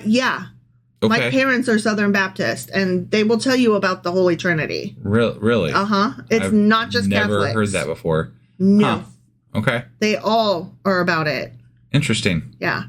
So, because actually, I was going to church with them a little bit, and somebody was trying to explain it to me, and they used the ice cube principle, which is that water can be in multiple forms at once, but it's all the same, ice versus water versus vapor. Yeah, I heard you. You tried to tell me that one time. Yeah, because you were like, what is Trinity? What does that even mean? And I'm like, it's a character in the Matrix. Trinity. She's a badass motherfucker. Right. All right. So anyway, desolation, blah, blah, blah. They're all happy over there because you're stupid. Because you rejoiced when the inheritance of Israel became desolate, that's how I'm going to treat you. You'll be fucking desolate, Mount Seir, you and all of Edom. Then they will know that I'm the Lord. Yeah. The end. Oh, okay. You were absolutely right. I did a quick search while we were finishing up there, and it is obviously Catholic, but Protestant. A lot of mainline Protestant denominations ascribe which is basically that. Every Christian that isn't Catholic is Protestant. Right. So. And then evangelical churches, including Baptist and Pentecostal. I've heard it called Pentecostal? Pentecostal. I'm not sure how you pronounce it exactly. I always heard it Pentecostal. Well, I've been listening to Seth Andrews a little bit, and he always says Pentecostal. So I'm like, I don't know if that's just his way of jabbing at it or whatnot, but it makes me curious as to the actual pronunciation. Interesting. So when you said no, but that's what people associate it with, just the Catholics. You meant just you. So me personally, I take back what I said. Okay. Me personally, I didn't know that it was anything but Catholic. So I had no idea, honestly. I think it's funny, the more that we learn, the more that we unlearn stuff that we thought because we didn't know any better. Yeah. So, I don't know that does me any logistical good with how I view religion or anything. No, but it's just one more little thing that you're aware of now. Sure. Yeah. At least I can understand when I hear it that it might not be just Catholic. So that does help with understanding situations and where I hear that. So exactly. That's a plus, I guess. Yep. So yeah, I almost get sick of saying how much God is an asshole and a dick, right? Because it's repetitive. Yeah, but every chapter recently feels like we've been talking about desolation, death, and retribution and jealousy that God has towards people not listening to him and stuff. Tribalism and... Yeah. And I'm just... It's really, really childish. The whole scenario that is set up with regard to how God treats these people is just a childish reaction to not really. There's nothing that rises to the level of the retribution that he enacts on them. You know what it makes me realize, though, is given that this whole God thing was written by people, it really gives you insight into how petty the people were. Yeah.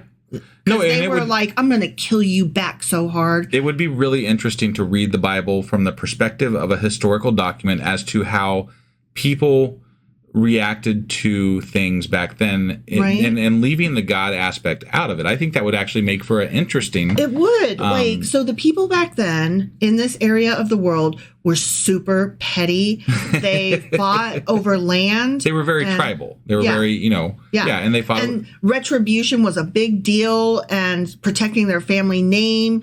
And they would kill the fuck out of you. And if we could take a step back from God and admit that these ideas are not God ideas, right? Right. And just say that they're human ideas, it would shine a whole new light, not a new light, but it would shine a different perspective on viewing this whole idea that is Christianity and Judaism and the history of it, and how people were reacting to essentially politics and war back then. And it was with a lot of anger, and it was with a lot of, they wanted revenge. They wanted revenge. Always. And that was the biggest thing that I can take from all this is that they all want to kill each other real bad. Except for like the people that are in trade, like the cities that built themselves up. They were like, dudes, we just want to live in peace. Yeah, could you guys just stop this shit? It's fucking boring. Yeah, like I'm just trying to like dance with my Asherah pole and buy some, I don't know, fucking wheat and sell some goddamn corn. I feel like it's a very, good comparison to what we're dealing with today, right? Most of us, as far as, the left wing and the liberals are just like, we're just trying to do our thing, guys. Could you just like step off with the religion shit? Right. We don't need all this crap.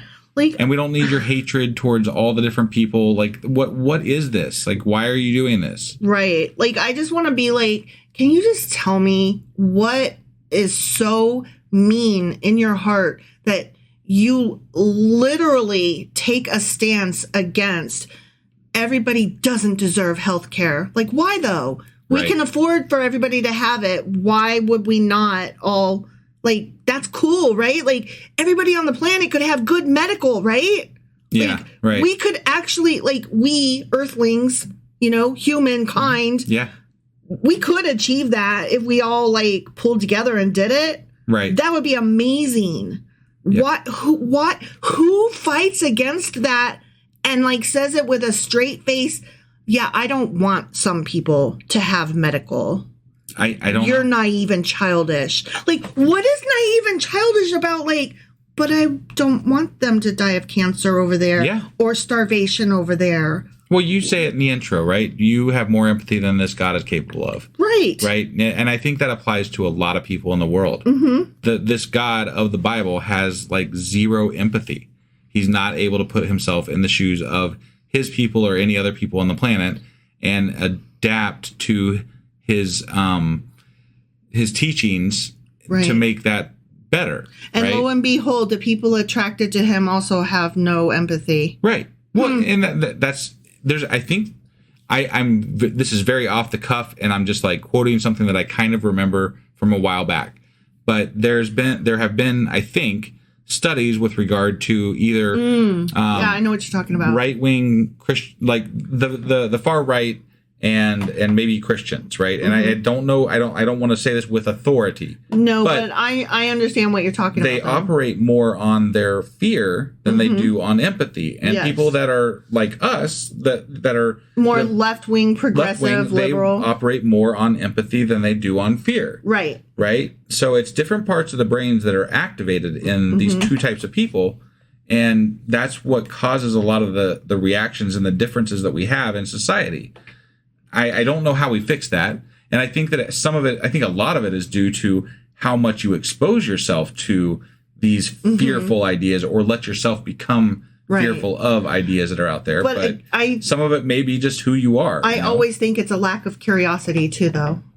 Yeah, I don't know. There's got to be curiosity because, like, I was not raised to have any idea that there were other opinions, much less that they were valid. Sure. But I was so curious. Like, I want to learn everything. If I'm going to say I am this thing, then I want to know everything about what is it that I'm saying. Right. Like, I was thinking today on my way home that, maybe I want to start watching, like, women's basketball. Like, yeah. I honestly, like, it's so in the news right now. Sure. But then I was like, okay, so I need, this is the thought in my head as I'm driving home, right? I should look at all the teams and, like, pick a team and then, like, learn everything about, like, each player. And I don't know anything about how they get picked. And then I was like, do I want to do college women's basketball or do I want to do pro women's? And what about if I, like, learned other, like, I'm, like, thinking about this because I'm curious. Mm-hmm. I don't even fucking like sports. What is wrong with me? Yeah, I don't know. But I'm curious. You know what I'm saying? Right. Like, I want to know things. And if you don't have that curiosity. Sure. And I think curiosity and empathy are linked. I completely agree. I mean, if you have empathy, you want to put yourself in someone else's shoes so that you can understand their life better mm-hmm. and then react to it appropriately, right? Right. And if you don't have curiosity, then I think you're right. They are linked, right? Mm-hmm. It's that curiosity is kind of what drives you to that empathy. Mm-hmm. Like, why is that person doing that? Well, let me think about it from their perspective, right? And kind of go from there. Like, if you have one, you're bound to develop the other. Yeah. You know what I mean? Well, and something we always say too is that we never want to stop learning, right? No, yeah, that's totally. a big thing. Is I think that if you decide that you know it all, mm-hmm. you have stopped growing completely. You're not contributing anything to the furtherment of ideas or society at that point, in my opinion. Right. Because you have just decided that you are correct. And that is not any way to operate in the world. No. I think the more that generations have kind of defined themselves, like, everybody knows the boomers, right? Right. And all their faults. Sure. Right? Like, we see what they are, and there are some of us, me among them, who are like, please never let me be like that. Never let me stop. Like, never let me be done taking in new information. Yeah, and to be fair, I'm gonna be completely fair here, and that's that I see a lot of atheists and liberals that have very closed-minded ideas about what they are as well. Yes, not as many as are on the right, but correct. They do exist on the liberal and atheist sides of things. Yeah.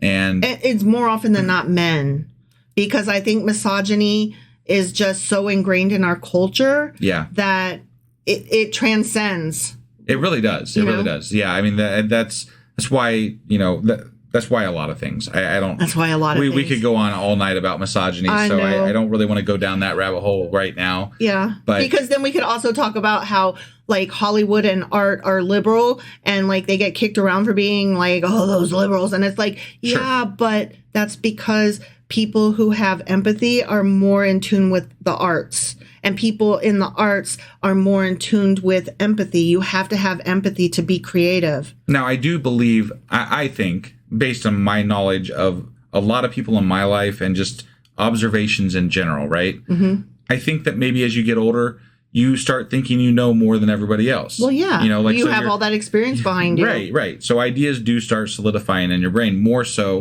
than they did at an earlier age. Mm-hmm.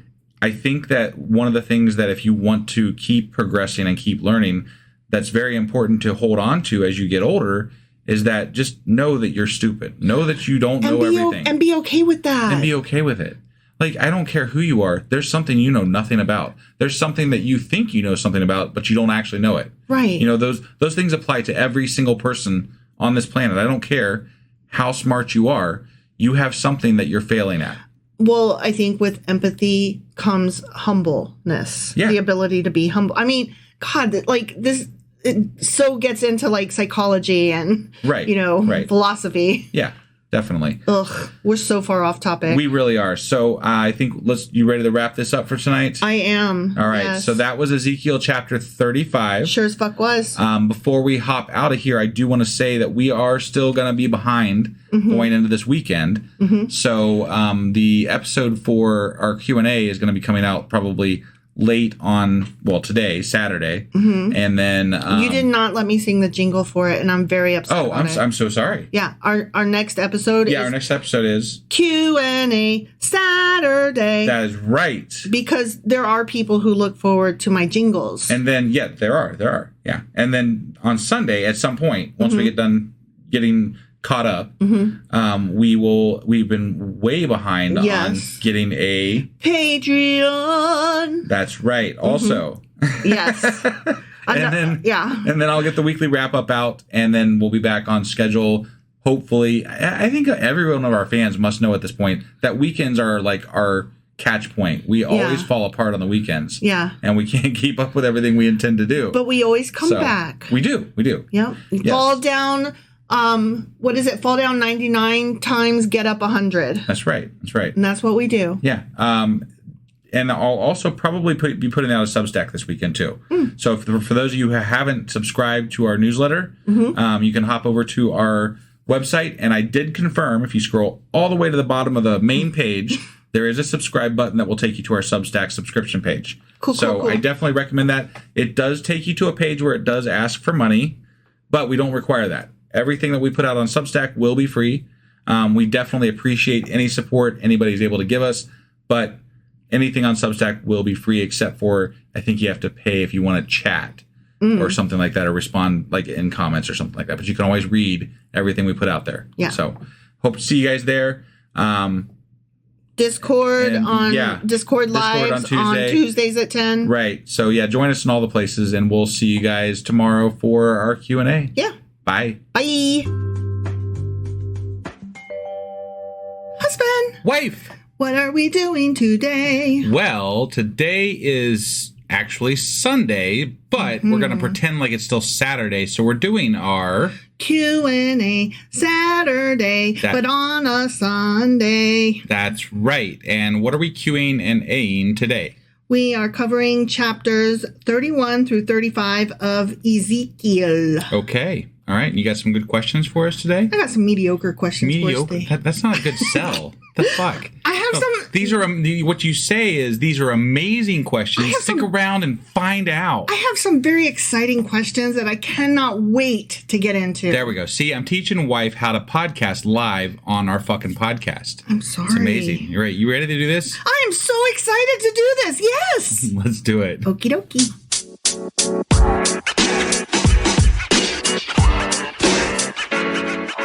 All right, we are hopping into our Q&A for Ezekiel chapters 31 through 35. All right. And the first question that we had came from chapter 32. Okay. Yeah. So I'm going to read you a couple of verses here, and then we will talk about what? Okay, sure. So we're starting with verse 28 through 31. Okay? Got it. Yep. You too, Pharaoh, will be broken and will lie among the uncircumcised with those killed by the sword. Edom is there, her kings and all her princes. Despite their power, they are laid with those killed by the sword. They lie with the uncircumcised, with those who go down to the pit. Those damn uncircumcised. Oh, no. Yeah. All the princes of the north and all the Sidonians are there. They went down with the slain and disgrace, despite the terror caused by their power. They lie uncircumcised with those killed by the sword, and bear their shame with those who go down to the pit. And then here is verse 31. This is the important bit, okay? Pharaoh, he and all his army will see them, and he will be consoled for all his hordes that were killed by the sword. We did have a question about that. We were like, why was he consoled? That doesn't make any fucking sense. Yeah, we did not understand. We thought maybe it was like a mistranslation or something. Yeah. Okay, so here is what I found about that. Okay. Yeah. Other nations that formerly terrified others and that Ezekiel has already denounced, such as Edom and Sidon, now lie useless and dishonored, right? Sure. So all of these places are like already down in the pit. Yeah. Okay. Egypt will finish in the same place and join them in the pit. Sure. Yeah, we know. Yeah. The only comfort for Egypt will be to learn that, well, it's not the only nation to suffer such a humiliating end. Oh, that's the okay. It's a sarcastic it's like saying, well, I got my hand chopped off, but on the bright side, so it's a I brag. still have my left one. It's a fucking Bible brag. Like the Bible's like, you can be consoled that you're going to die like everybody else. Yeah, I mean, exactly. Right? Yeah. So Ezekiel ironically mentioned some small comfort that would come to Pharaoh on the day he entered hell. The comfort would come from knowing he was not the only one to suffer such shame and disgrace in the judgment. Let's clarify. Hell is not really defined as hell as we know it today. Right. With regard to Christianity. The pit. Right. Yeah. So Pharaoh's going to find himself in the company of every kind of fallen greatness. Okay. So this is like when we talk about hell now, we're like, well, we'll be there with some good company. Yeah. I'll be in good company. Right. Yeah. The prophet's declaration that Pharaoh shall see them and shall be comforted is appalling, however, as it reveals that the only comfort that can come to him is the profound sense of the operation of infinite justice in the punishment of all, himself included, who have been guilty of the abominations which have issued in the judgment of God. Okay. So it's not really a comfort. Yeah. Duh. Okay, again, these people don't actually even believe in this God, so it doesn't really strike me as something that they are even fearing at all or give two shits about. Right. You know, like this is more of a brag to their own people. Like these people are going to do this and they're going to die, and like it's the same it's the same feeling I get from when someone on Twitter or something comes on one of my posts and they're like, you're going to burn in hell. And then it's like almost gleeful the way that they say it, right? They're like, you are going to suffer eternally and I'm happy about it. Right. And it's like, okay, if I believed in that, it might be a problem, but I don't. So that's the first part. Right. Okay, so I don't care because it's not real. Yeah. The second part is, wait, you're excited about that though? That's the part I never get. I'm like, you're a fucking Christian. You're self-proclaimed a Christian. Yeah. And you are gleefully accepting the fact that I will suffer for all eternity, and you seem happy about it. Right. That is not, it feels like your religion might have missed a step in teaching you how to care about people. Yeah. I'm just, maybe they didn't quite get the whole message across to you. I don't know. You don't seem very like, what people would say Christian-like. Yeah. You know? It's kind of mean to laugh at people regardless of what they've done, but to laugh at them because they're gonna suffer for eternity, according to you. Right. If you think I had any interest in being a Christian before, you've certainly ruined anything by now. Right. The fact that you are this much of an asshole, it makes me think that your religion sucks, dude. You don't speak well of your group over there. Right. Yeah, you're not representing well. Like, are you the representative that they sent to convince me? Bad. They did bad. You're the best that they could get, huh? Yeah. Are you God's chosen spokesperson? That makes me think that your God is crap. To be fair, it usually happens. Not always. Sometimes they just throw it out right off the cuff, or right off the bat. But it usually happens after you've been trying to argue with them for a while, and they're like, "Well, you're going to burn in hell," and it's like, okay. When they're like, "I can't come up with any more responses, so fuck you and die." Right. Forever. Yeah. In pain. Like, okay, man, whatever. Right. Like, and you're ugly too, and I fucked your mom. I mean, that's the basically the epitome of what it means. So when they do that, that's what they're saying. So. Yeah. Only in a quote-unquote biblical sense or a religious sense. Sure. Yeah. Moker. All right. So our next question, was that satisfactorily answered? Yeah. Consolation. Insofar as, it is what it is. It made it make more sense. It does make more sense. Yeah. I was thinking of it as like literal interpretation. Right. But instead of sarcasm. It is more like the person yelling at me on Twitter. Yeah. So, I mean, that's the quickest way I can describe it, I guess. God be trolling. Yeah, right. Ezekiel. Whatever. Or the rewriter of Ezekiel, whoever it was. But somebody. Somebody in the Bible be trolling. Yeah, exactly. Oh, I need that on a shirt. Bible be trolling. All right. Our next question came from Ezekiel chapter 34. Okay. I'm going to again read a couple of verses. number 23 and 24. Okay. I will place over them one shepherd, my servant David. Yeah. And he will tend them. He will tend them and be their shepherd. I, the Lord, will be their God, and my servant David will be prince among them. I, the Lord, have spoken. Yeah, and we were curious about whether he knew the David line had ended. We were also curious about, like, what the fuck does that actually mean? Because a lot of people are going to tie this to Jesus, and there was lots of questions. Or is this a re-risen David? Right, like, yeah, the zombie David version or whatever. So zombie David, pre-Jesus, or just didn't know David was dead. Yeah, so I am very curious here. Yeah. So David, king of Israel, had been dead upwards of 400 years at the time that this thing was said. Can't be that David. Yeah. And from that time till now, not now today, but now then when it was written, right. There was never a ruler of any kind, either in the Jewish church or state, of the name of David.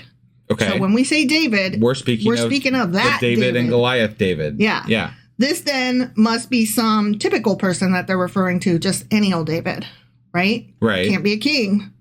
Most Christian apologists believe that this reference to David is really a reference to the Messiah, the son of David, fulfilled in Jesus Christ. Right, and that's what I was saying that Christians would say. But I find that very not in line with what the text of the Old Testament is, because we are literally discussing Babylon, right? The conquering happenings of Babylon. And if you take Jeremiah and Ezekiel at their word, this is what we're discussing, right? Yeah. And Jeremiah, at the very least, says that we are going to be held captive for 70 years. Or, the Israelites are going to be held captive for 70 years. And then they're going to return to their homeland, right? Yeah.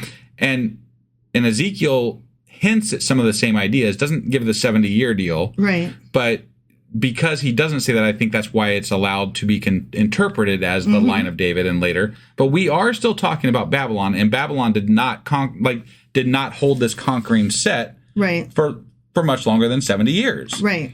So it doesn't make sense to me that this would be referencing something that happens, let's see, it would be about 600 years in the future. Yeah. No. And even at that, we talked about this while we were talking about this section in the Bible, and that's that even when Jesus is there in the New Testament, from what we know, we haven't read it yet. Right. That is not a return to greatness. It is just merely Jesus came down and then died for everyone's sins. Right. But they were conquered by the Romans at the time. They weren't in their own land running their own show. Right. They hadn't done any of that. So the only thing it could really reference, if we are discussing the Jesus of the New Testament, would be the second coming, as they say, right?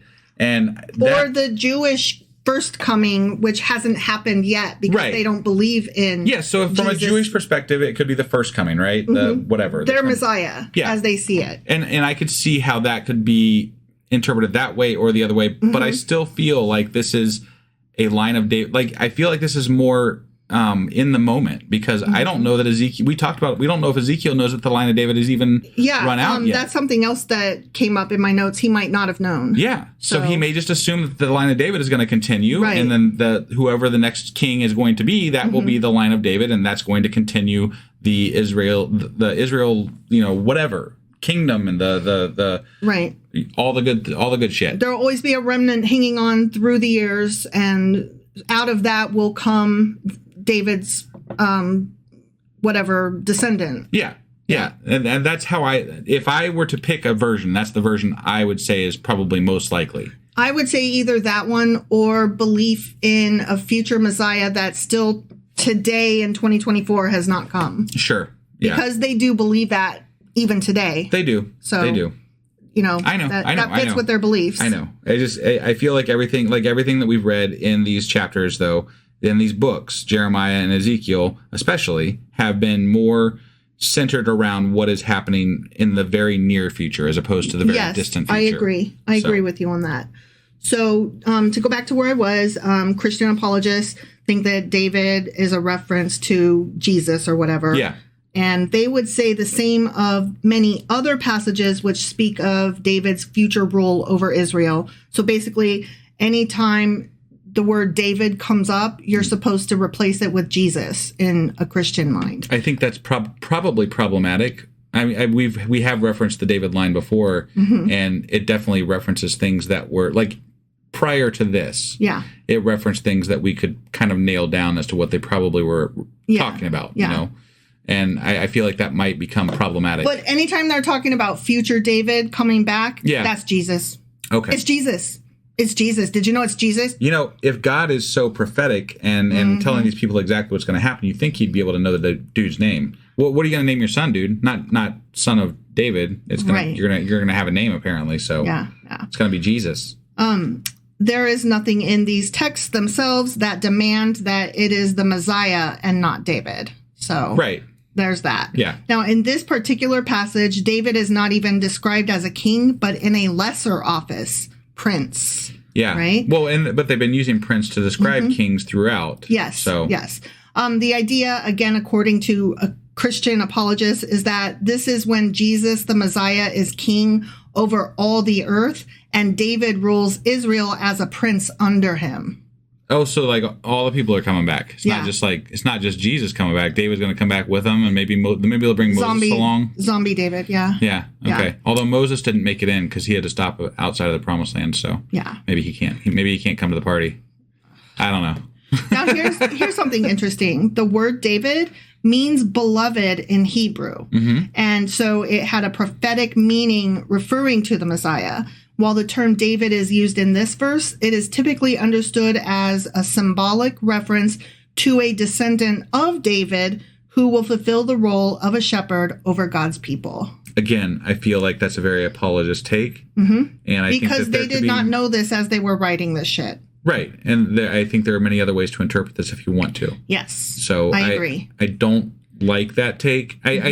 I understand why that is a take, but I don't like that take. So. That take does not track, and so I understand why they say it because they're Christians and they have to, but it's stupid and ignorant.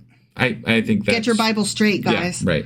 So I think you and I both agree that the most likely thing is that Ezekiel did not know that the line of David was I think that's done. The most likely, yeah. And the second one would be that they use the word David in reference to the coming Messiah, which has yet to come. The Jews today in 2024 still believe at some point is coming. Right. So, and either of those I think are acceptable because that makes sense. Yeah. Both of them. Right. Not just in a stupid apologist way either. Like in reading the text, either of those make sense with the text. Well, I'm going to say one more thing, and that's that if we are going to pretend that the line of David continues through Jesus or the next Jewish Messiah, right, that would mean that all of the prophets that are speaking this way understand that there is still someone that is holding to the David line somewhere out there. Right. Right. So if Ezekiel understood that to be the case, then he would also maybe understand that the next king of Judah or Israel would end up being someone from the David line. Right. Right. Whoever that may be. But I don't think that he was referencing this as a far out type of an idea. No, I totally agree with you because their prophecies usually were within the next they were very recent. Years. They were very close history is what these prophecies were usually referencing. Yeah. So, all right, I'm done. Okay. Yeah. So our final question came from chapter 35. Okay. And so I'm going to read these two verses, 1 and 2. Sure. The word of the Lord came to me, Son of man, you mere human. You fucking worm. Set your face against Mount Seir. Prophecy against it. And we were like, what's a Mount Seir? And why are they mentioning Mount Seir, as opposed to Edom? Yeah. Right? Yeah. That was a question I definitely had. I didn't find a reason for them saying Edom as opposed to Mount Seir. It's just a stylistic choice of the author, which you and I both said indicates that there were multiple authors. Right. Of this particular chapter, if not the whole book. Correct. So I didn't find anything on that. However, I did find a little bit just about Mount Seir itself. Okay. All right. So on the eastern side of the Jordan River, Mount Seir was a center of the Edomites, the descendants of Jacob's brother Esau. And Edom is symbolized here by its distinctive landmark, Mount Seir. So that could be a reason why somebody would refer to it that way, because Mount Seir was how some people referred to Edom. Got it. Okay. That makes some sense. I think I can understand why somebody would refer to it that way. I can't understand why Ezekiel would refer to it both ways. So I, again, think that different writers. Yes, at least two separate writers, and they referred to Edom and Mount Seir separately as the same thing, but you get what I'm saying. Yeah. No, I got it.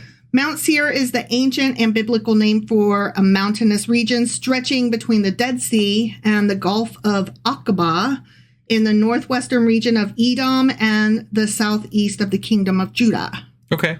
All right. Yep. It may also have marked the older historical limit of ancient Egypt and Canaan.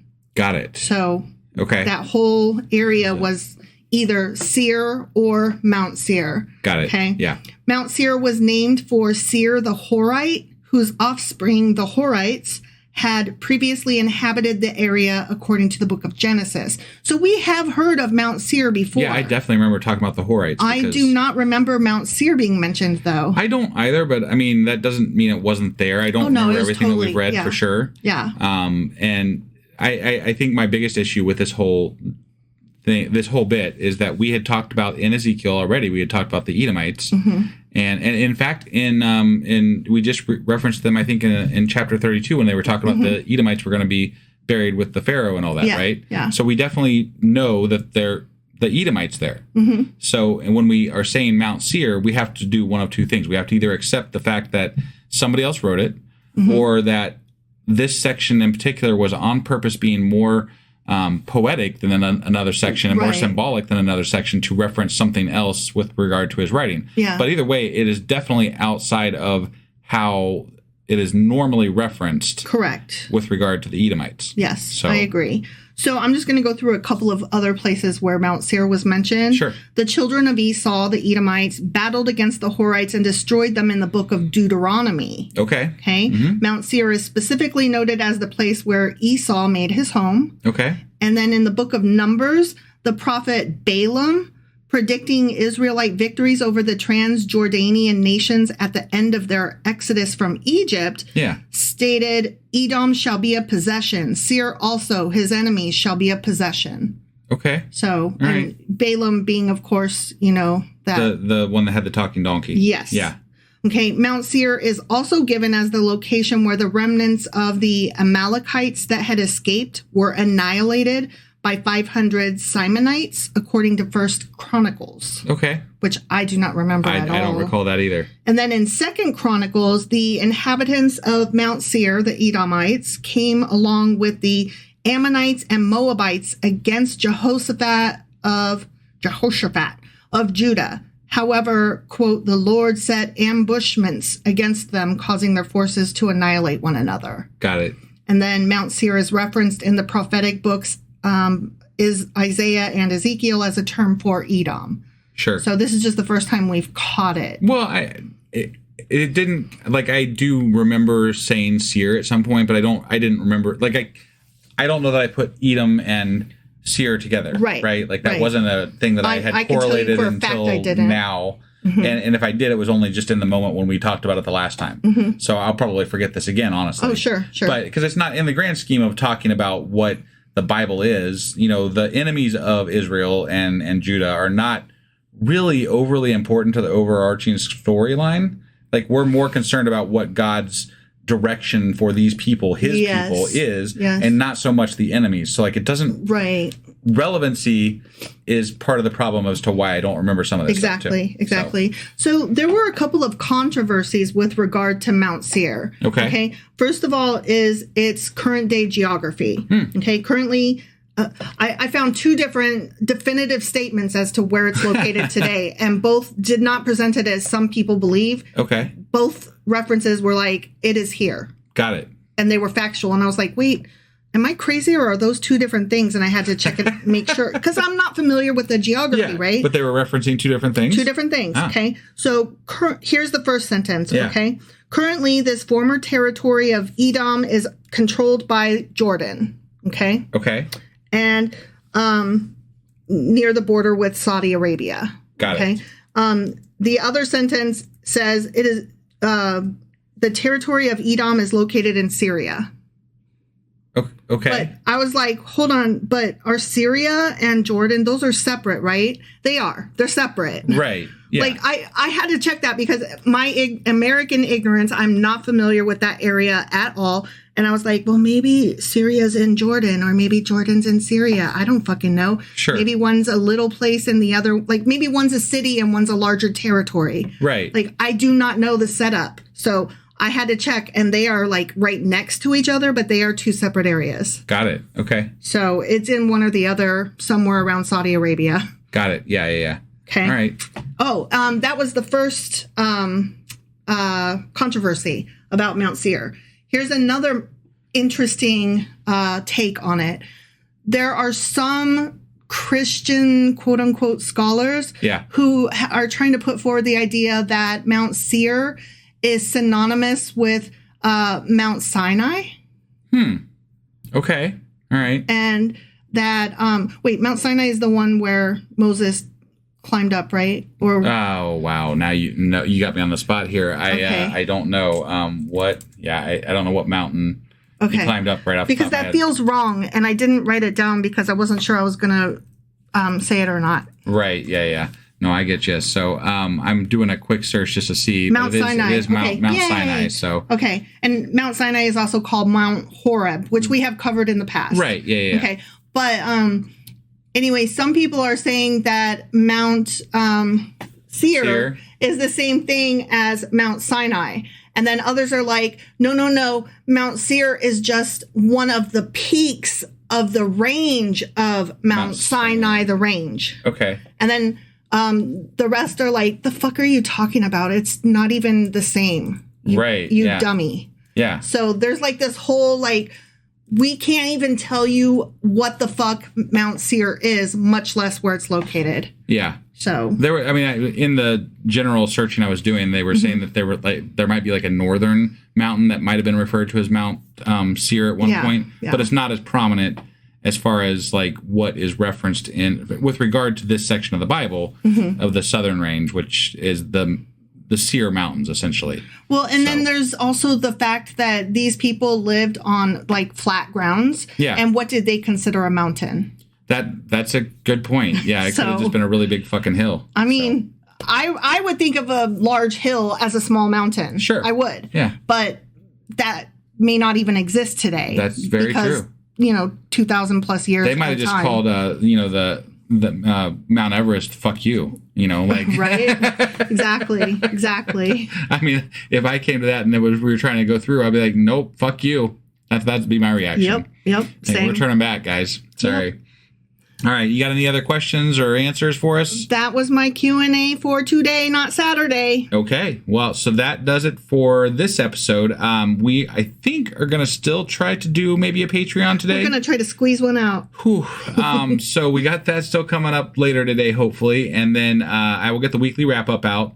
And then we will be back on Monday with Ezekiel chapter 36. All right, we'll see you then. Bye.